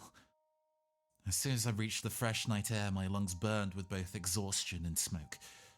There was no way I can return to being a detective inspector, and I doubt Jacek's gang of psychics will take me in. But I had information, and knowledge is money. Tonight was a risk on my life, but I gained a new goal. Let's see what else I can find out about this shadowy occult subculture. Thank you for playing Thought Police. Oh god, the way that people were like, I need more. I want more from these two, and I'm like, I'm sure you do. I cannot do that. Yeah, hop on AO3, girly.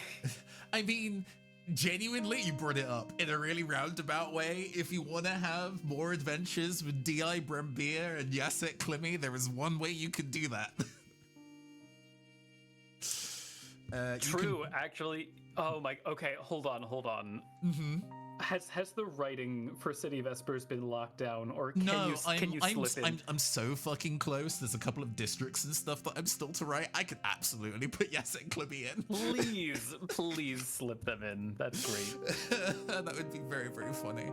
This could be a timeline where Coyote Mitchell is alive. They can finally be kissing and psychic. This could have been just a future premonition. Yeah. No, I as we were going through this, I was like, oh wow, I wasn't really thinking about it, but yeah, I guess City of Espers as a text is very much the RPG sequel to Thought Police. Although actually there is a reference to this in the game. There is in part of the manuscript I have a bunch of Esper slang, because obviously if they are a subculture among themselves, they would have a bunch of terminology that they would use and other people don't. And I put in Thought Police as like basically a term for somebody who is a snitch. An Esper who is not on our side. Oh well, cool. Thank you, chatbot, for doing the thing that I just did.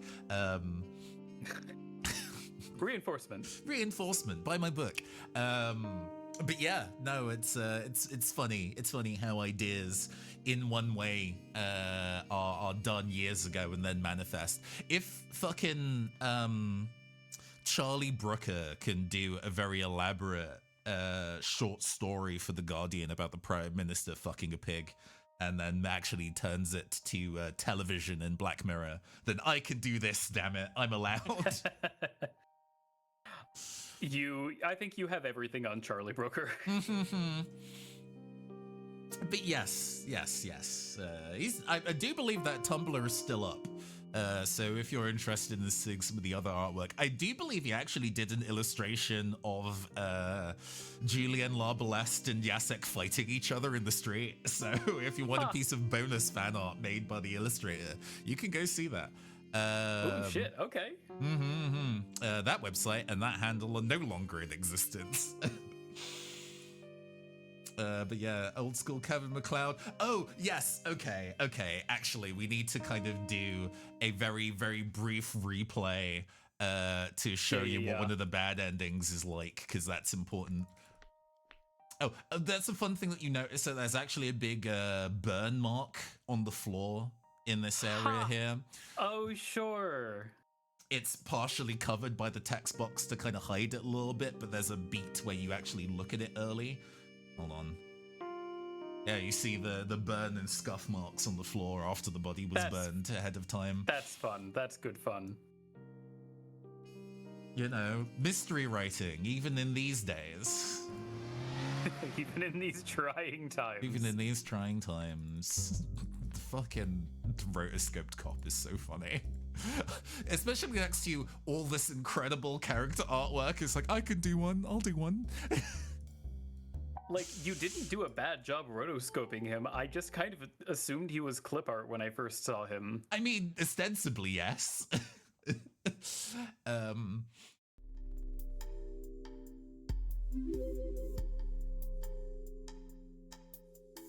suppose I should follow police protocol.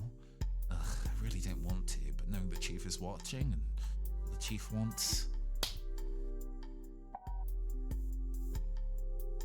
Oh, the hell was that for? Your name, please. I know I'm clear to hit subjects in questioning, but I can't bear to. A flick to the forehead will have to do. Ha! The emotion readout is definitely working, though. Ah, Jesus, fine. My name is Yaka Climby. I'm 23, I live on the Upper East Side, and this is totally bullshit. I know what the Upper East Side is, I say, having never been to New York. So the emotion system reading works, that's a relief. Yaka Climby, huh? That's a stupid name. Are you trying to bullshit me? Surely you can come up with a better fake name than that. It's check, asshole. The cops took my wallet when you arrested me. My ID card is still in there if you don't believe me. Sorry then. Whatever. Okay, enough testing the waters. Time for the important stuff. And then we go and do an entire thing.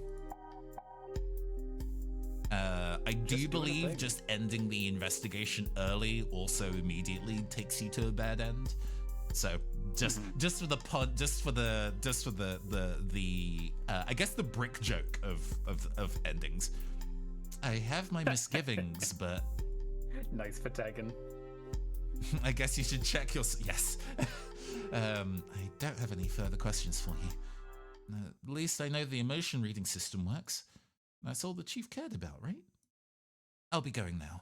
Another member of staff will pass by to shortly to handle things. Can I turn it? I can turn the motion reading system off now too. Whoa, wait. Oh, never mind.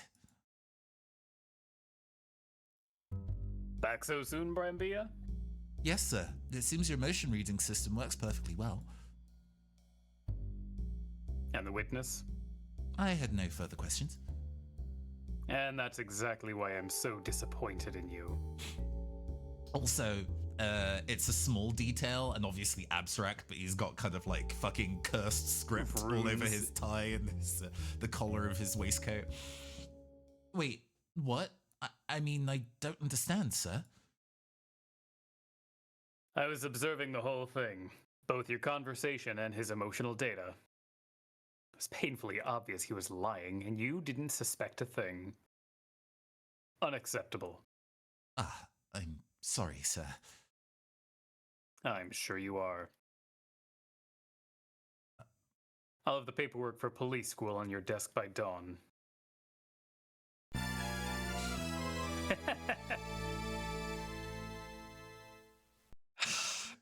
Cute. I Very just found the considering you see the Thought Police you see the Thought Police logo thing at the start.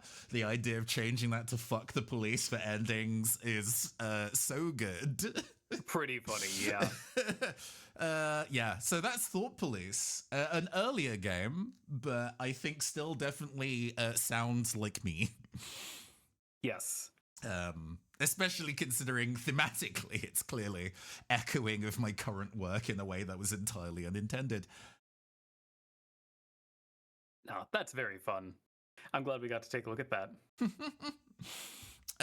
Yeah, we okay, so I know that you have a bit of a hard out, which is in like what? About 40 minutes? Yeah, Yeah, 40 minutes is the hard out. Okay. I am fine with either being like, "Hey, this was just the episode where I showed you my." Actually, if we could go 3 for 3, we can explore what are the other pieces. Let's do it. Yeah. This is still technically a mystery game. I know what I like writing. Yeah, okay. So we have. Do I have Crisis Culture? I do have Crisis Culture here.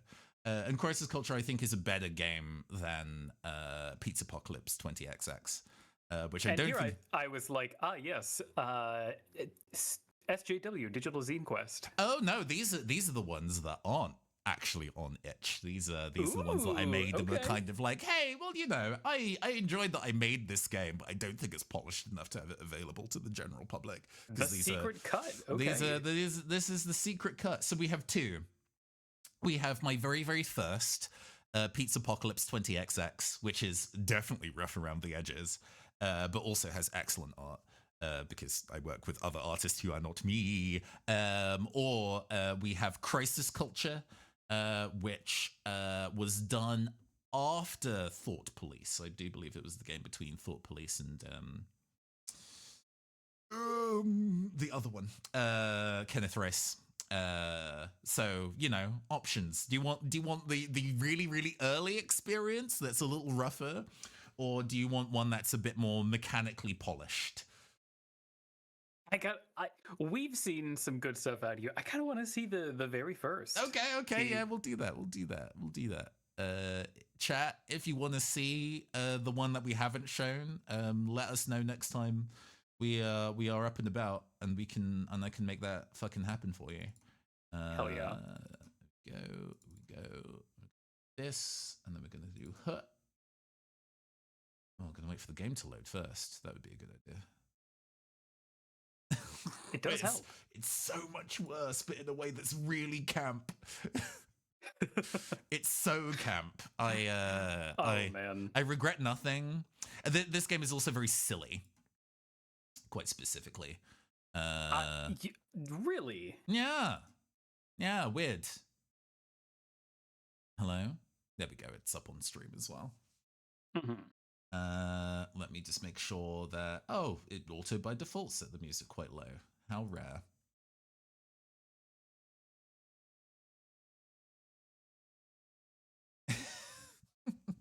Welcome to Pizza Apocalypse 20XDX, the ultimate in retro future dramatic roleplay. In this story, you are Alana Soriyama, codename Neon Berserker. You are a bounty hunter, part of London V3 5.3 Subculture Heroes Collective. It is so silly. Very British in some ways, sorry. You have embarked on a mission to eliminate a bounty within the Neo Selfridges department store. Selfridges is a chain of department stores that's really high-end. Ha. To aid you in your mission is Kendrick McNeil, codename Hypebeast Priest. Presently, you're just about to encounter your quarry and deal with the nefarious deeds that lie in wait. I wish you luck. Oh, I don't think I mentioned the theme for Thought Police was Below the Surface. And the theme for... sure. Which is, you know, the kind of like, ooh, mind reading, or the hidden truths underneath. It kind of read to me as it being a mystery thing. This one is called... The theme for this one was 10 Seconds, which definitely lends itself much stronger to action games than visual novels, but we still managed to find a way to make it work. I think this is probably Alana, which I'll let you take. Ah, there's the elevator. We're so close. Mm-hmm.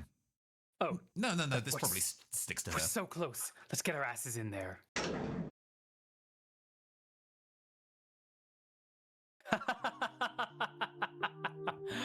Oh, man. The energy on Alana is... It's so good. It's so good. That's great. Good gravy. I guess you're also hitting the narrator. I can switch to narrator and you take Alana if Sure, that works. I'll let you take the narrator. After the hour or so you spent working your way through a blood-covered and entirely trashed department store, this elevator feels overwhelmingly pristine. If your target came this way, he made sure not to leave a trace. Priest pulls out his hollow PDA and projects a map of the building into the confines of the elevator.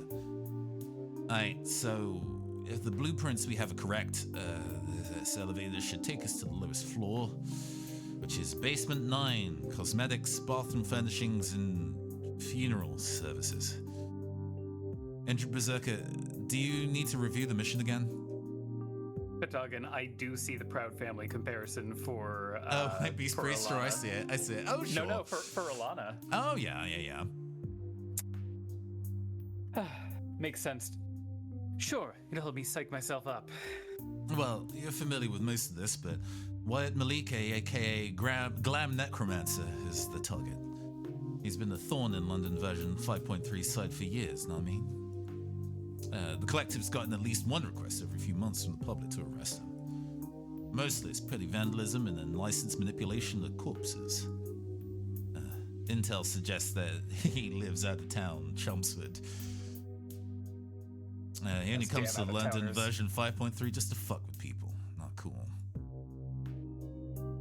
So why haven't we just sent a request to the Chelmsford Collective to jail his ass?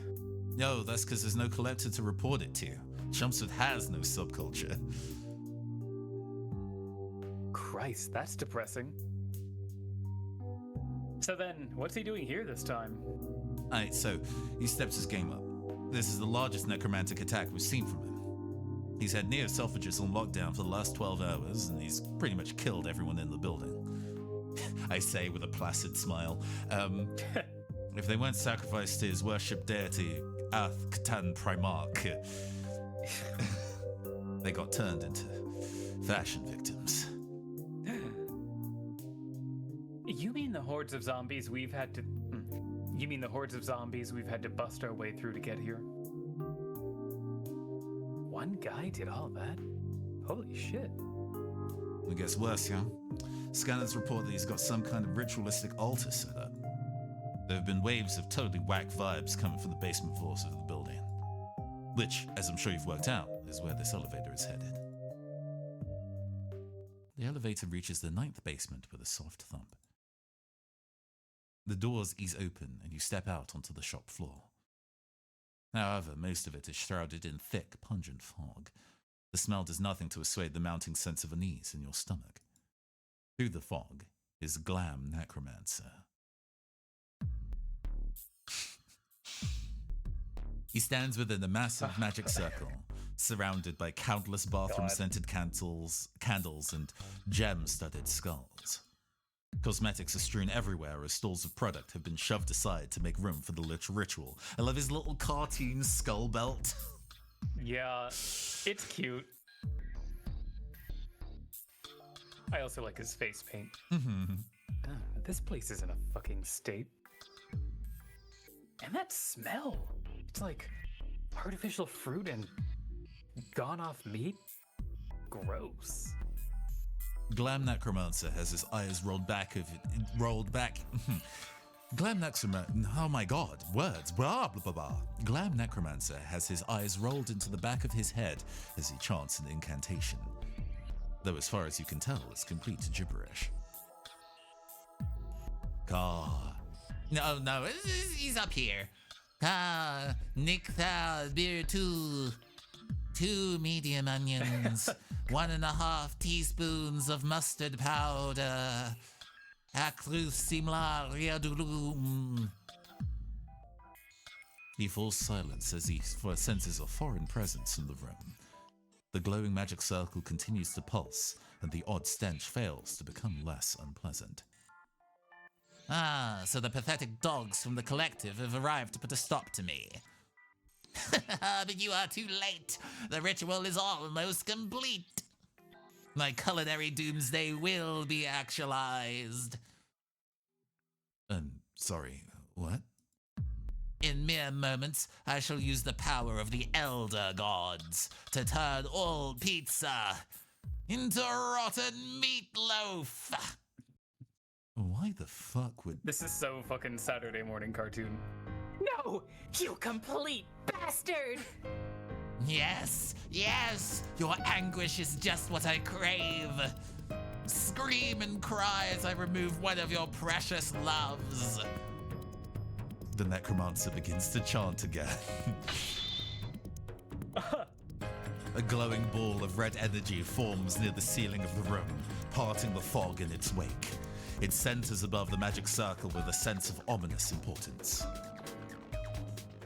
The end is near. You have 1 minute to make your peace. What he said earlier is really odd. Eh? You mean the chanting? No, it's that he seems to know... Whatever. Whatever. Oh, It that's may you. not be important, but I think you should take point. If you need my help, just ask. School. As you talk, the ball of energy starts to slowly descend towards the magic circle. You don't want to think about what happens if it makes contact. You step forward, ready to settle things with this punk necromancer as quickly as possible. You realize that he's glam and not punk, but don't let that distract you too much. It's your actions that matter from here on out. Every decision will take 10 seconds to execute. Can you save the world's pizza? So, what's your first move? Oh man. Let's get up close and personal. You rush in, with fists raised and murder in your eyes. Prepare to have your shit kicked in. The magic circle is a mere 10 meters from you, and with your state-of-the-art battlesuit, you could cover that distance in seconds. You burst into a full-speed sprint, but you don't seem to be making much progress. Without slowing down, you take stock of your surroundings. It seems that you've stepped into some kind of dimensional rift, clearly a trap laid for intruders. It's turning those 10 meters into several hundred, from your perspective at least, leaving you stuck. The necromancer looks smug. Very smug. I guess we gotta crank up the speed. You're not going to let some puny magic slow you down. You crank up the speed, throwing sparks with each pounding heel on tile. Within the dimensional rift, air whips through your hair as you barrel forward at augmented speed. Knowing your voice will carry behind you, you yell to your ally. Yo, priest, dispel this shit. Alright, let's see where you're going with this. A priest readies his microphone, and a pure light radiates from his body, a strong breeze forcing back the fog. Dispel! With a loud crash, the dimensional rift disappears like it was torn to ribbons. Take this loser out. And with nothing to stop you, you fly towards the glam necromancer like a bullet. Eat this, you piece of shit. But even though you're traveling at intense speeds, your mind is more than keeping up. With a mere thought, energy brakes kick in your battle suit, heels digging into the floor and your suit massively cushioning the inertia. Your fist, primed to unleash a wicked uppercut to Glam Necromancer's gut, just stops millimeters away, but the force behind the punch is more than enough to send him flying. Flung backwards, your bounty suddenly finds himself flat on his back, near-winded. Oh, Jesus, why on earth did you do that? Stop you from doing this incredibly stupid ritual. Why would I not hit you? I don't have to take this kind of abuse from you. Now the ritual is in its final stages, I don't need to stick around. Have fun trying to stop it without the deactivation phrase, assholes. Shadows whip around Glam Necromancer's feet as he starts to fade away, teleporting to somewhere else. You stretch out an arm to try and stop him, but you feel so queasy, knowing you will never eat a slice of pizza again, you can barely move. A great silence takes hold of the room, as you and Priest are left among the thick fog. I don't think that was an entirely sound strategy. Still, it's not over yet. Have you ever had the feeling of wanting to say something after the moment has passed where it would make an impact? Now more than ever. Then we can work with that. Hold on to that feeling. Close your eyes. Let me do my thing. Priest readies his microphone, and with a pure light radiates from his body, the strong breeze forcing back the fog. The spirit d'Escalier, return to before. And there's a violent flash of light, a distant scratch of turntables, and the 9th elevator reaches the basement with a soft thump. Ah! However, and so on and so forth. That's odd. Haven't I done this before? Oh, it's the spell Priest used. I should be extra careful to not fuck it up this time. Let's do this. I'm younger and saying fuck is cool. But also pizza shit is a pretty good one. Yeah. Through the fog is Glam Necromancer. So on and so forth. So on and stinky. so forth. Oh, doomsday! Into rotten meatloaf. Oh no, I'm sad. But I love pizza. Clearly before the period of time where I'm like, I'm fucking lactose intolerant, aren't I? Says something that you loved it despite being lactose intolerant and just like, must not be pizza. Let's hold position and scope the place, actually. I should assess the situation before committing to an action. You take a combat stance, holding your steely gaze on Glam Necromancer. He was initially on guard, expecting you to attack, but noticing your lack of approach, he puffs out his chest braggingly. That's right. You know how futile stopping me is. After all this time, my revenge will be had.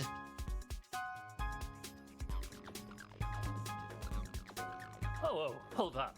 Revenge? What the hell do you mean by revenge? To your surprise, Glam Necromancer responds to what you thought was a very reasonable question with an anguished scowl. You of all people should understand my pain, my anguish. No, I really don't. Don't take the piss out of me. I know you remember that day. Alana. How did you know my... Could he be that Wyatt? And now, you're pretty sure you remember. It was 10 years ago, your birthday. Let's have a flashback memory for the next 10 seconds. Like, there's a specific... I don't know whether it would be a Jonan Vasquez or like a Joss Whedon, but the kind of meta-knowledge of like, for exactly 10 seconds, have a flashback memory is very much... Yeah. Your 16th birthday was going to be the biggest, baddest party ever. Your parents had booked a reservation at Deep Pan Paradise, the hottest, most exclusive pizzeria in Europe. Wow. Since then, a rival company opened a parlor in Italy that's 3 times the size, but whatever. At the time, this was clearly done. Yes, this would have been done before Brexit, so it would be... God. Man. At the time, you were tight with a reasonably sized group of people, but you were all kind of outcasts. Goth was totally not in vogue 10 years ago, and you picked the completely wrong time to fall in love with trip pants. But it was cool. You had friends who were into the same stuff as you. You were especially cool with one dude, Wyatt. The surname you had long forgotten, but the dorky first name was unforgettable. But you had a thirst for popularity, and then when Lola Peterson, the most popular girl at school, heard about your party, you felt like you would do anything to have her come along. As it turned out, she absolutely despised Wyatt, and the key to success was clear to you. The party was certainly a memorable one. You ate so much pizza you couldn't look at pepperoni or cheese for a few days, and you enjoyed the small boost in popularity, which lasted for maybe only 72 hours, but such is the life of teenagers. Wyatt, on the other hand, oh boy, he never forgave you. Which you found rather pissy of him, even then. This guy can't be fucking serious. You're not goddamn telling me that you're the same Wyatt I knew in high school, are you? You betrayed me. Years of friendship for stuffed crust and false friends. Oh my god, he really is. Fuck my life. More importantly, you're going to destroy all the pizza in the whole world using demonic magic because I didn't invite you to a birthday party? Oh man. With 10 seconds remaining.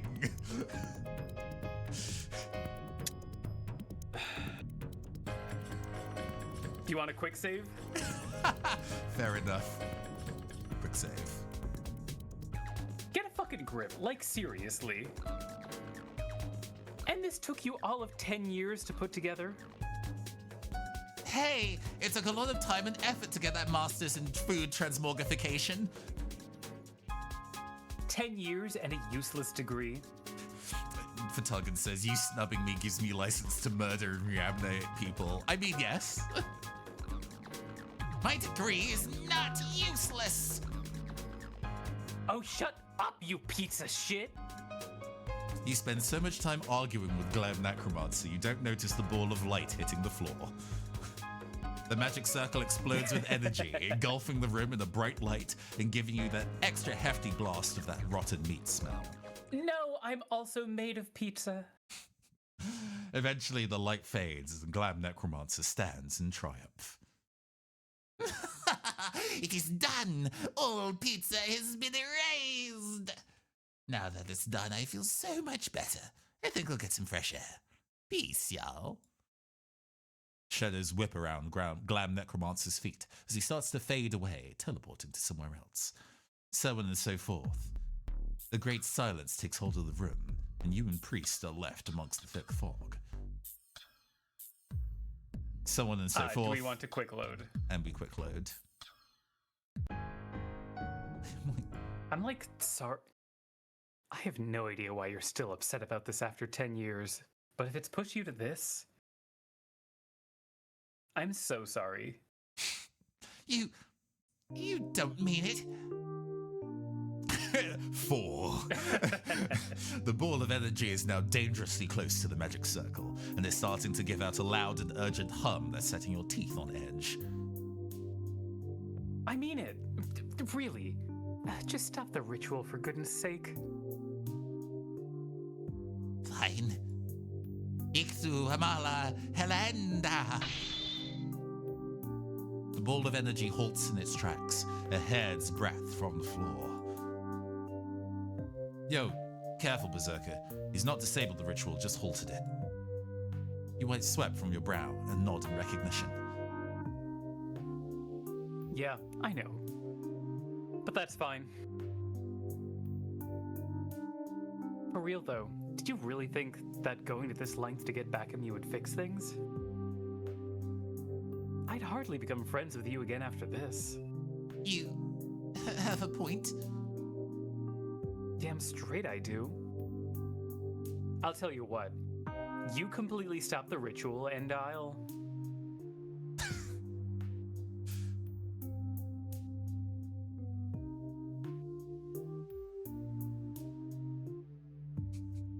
I guess, wow, I don't remember any of these options at all. That's very funny. Let's go with the last one. It's what I'd like to say, but I should cut him a break. Should we? Okay. No, this is clearly this is a style of joke that I have enjoyed and employed more than once in a similar fashion in Thought Police. All of those options that you could say to decline the chief of police all just lead to Alexis being like, "No, I'm leaving." I think it's a similar joke here where all of them are like, "I'm gonna kick your ass." No, I should be nice. Take you out for pizza. How's that sound? That? I like that. spreading his arms wide once more, Glam Necromancer says one final incantation. I can't believe I'm going to say that. You do not say that. Ikthu amala prora filunda. The ball of light completely disappears, and you breathe a slow sigh of relief. It was all going to be okay. And they all went for pizza. The end. Thank you for playing. I don't know if Wicked Draws a certain account still exists. This is very, very, very old, but yeah. Cool. Oh yes. I search Wicked Draws and it's all like, how to draw a Wizard of Oz. Wicked characters. How Google has betrayed us. Truly. But yes, the first it's video really easy to use. The I first love that it ended fully on... completed video game I ever made. I did like fucking around in like Game Maker when I was in high school. This was made like post uni, I think, so about 2010, 2011. But I remember when Google's model was "Don't be evil." Yeah, but yeah, this is my first visual novel. It is very cute, so camp and so stupid. I'm just here huffing like, I don't think you need to be that nice to jerk men. However, hey, you know, sometimes you gotta say what you gotta say to stop all pizza in the world being turned into rotten meatloaf. True. You can always beat him up afterwards. It's fine. You can make him pay for the pizza. Uh-huh. Thanks for the pizza, bestie. I'm gonna go find Lola. She's a millionaire now. Yeah, it's crazy that Lola bought Bitcoin when it first started. Where are they now? Truly. Yeah, I like... Doing these is definitely not a thing I could do again now, because it requires you to not only book out essentially 5 days worth of your time, especially over here, because it starts at like 8 p.m. Eastern, which is 2 a.m. our time. So it was like on Thursday night, you kind of do some pre-prep and then get up real fucking early on Friday morning to start at the same time as everybody else. And because the submission windows are like set by the website, you can't be like, oh, but you know, it ends at this time, my time, because then you'll miss it and you don't want to lose the hours. So it was essentially 2-3 days of not really sleeping well to make something cool, but you know, silly. And then you need at least a full day to recover afterwards. So it's a lot of time to book off work. And I am now no longer in my early 20s. So the idea of trying to go and operate on that level of lack of sleep to finish a project does not sound like a fun time. But it would be interesting too. I think if it was on all of these previous projects, aside from Kenneth Rice, it's been me and one other person. Actually, for Crisis Culture, it was also partially written by my housemate at the time, although he took it less seriously than I did, so I had to do a lot of his work. Yeah, it is what it is. You know, you can't make somebody do something when they're not invested and you're not paying them, right? It's the group project experience. Mm-hmm. He was training to do an English degree. I figured that like proofing and punching up scripts would be a thing he'd enjoy, but whatever. Huh. And anyway, I think if it was a thing where it's like, oh no, this is like 5 people working together and you do some planning, so it's like, oh, some people can go and rest and sleep and other people pick up the project from where people are. You could probably arrange it in a way where you could do it and everybody actually gets a decent amount of rest. But trying to go and do one of these projects in 3 days solo, I am unfortunately too old to try and do. But it'd be neat to make a short visual novel again. Don't know what it'd be about, but yeah. Yeah, I feel that. Anyway, you have to go and vanish for some very important deals, so I think that's probably going to be the end of our stream today. We're going to go and pass on love. Since we're ending a little earlier, we're in a position to pass on love to somebody else. Who is out in these streets? Don't just give me Hmm. randos, Twitch. Give me my friends. Hmm. Could it be? Game's done quick. It's fine. They already have enough viewers. I think they'll be okay. I think they will be fine. Let's pass it over to toys. We've not raided toys in a hot second, and he's only really just started. He's only 40 minutes in, so we can Oh, great. playing Loco Roco 2, the like PlayStation Vita classic for sure. Wow, I did not remember that existed. Yeah. Okay, we're gonna go start that raid. That is underway. Marvelous. All right, I have been your androgynous android late night DJ caster. And I have been your amazing agender avian co-host, Raffi the Owl. I'm being corrected, and it was on PSP. I know Loco Roco 1 was on PSP. I have no idea if the sequel was. Don't at me. Fucking Wikipedia in it. This has been the Neocaster Twitch channel. We'll see you later. We'll see if shit is going on next week. Stay tuned. You can find it all out on my Blue Sky, whatever. That's usually when I post about these things. Goodbye. Bye.